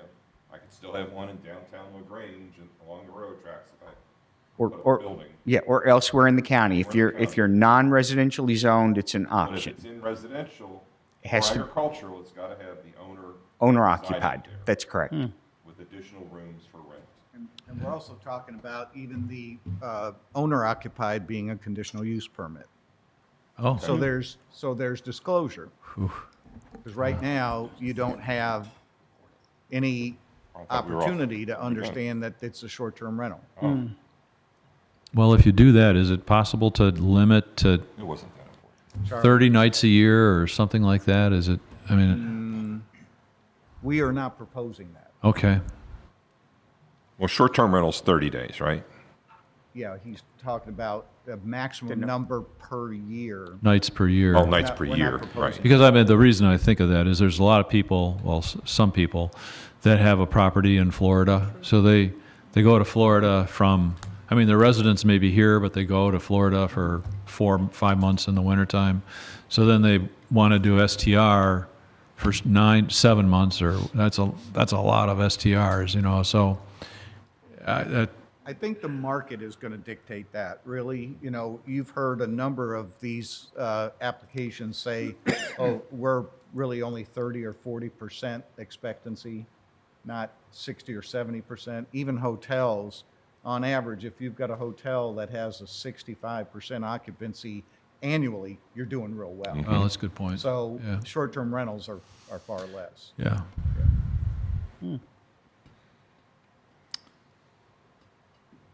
Can I get a motion to adjourn? Yep.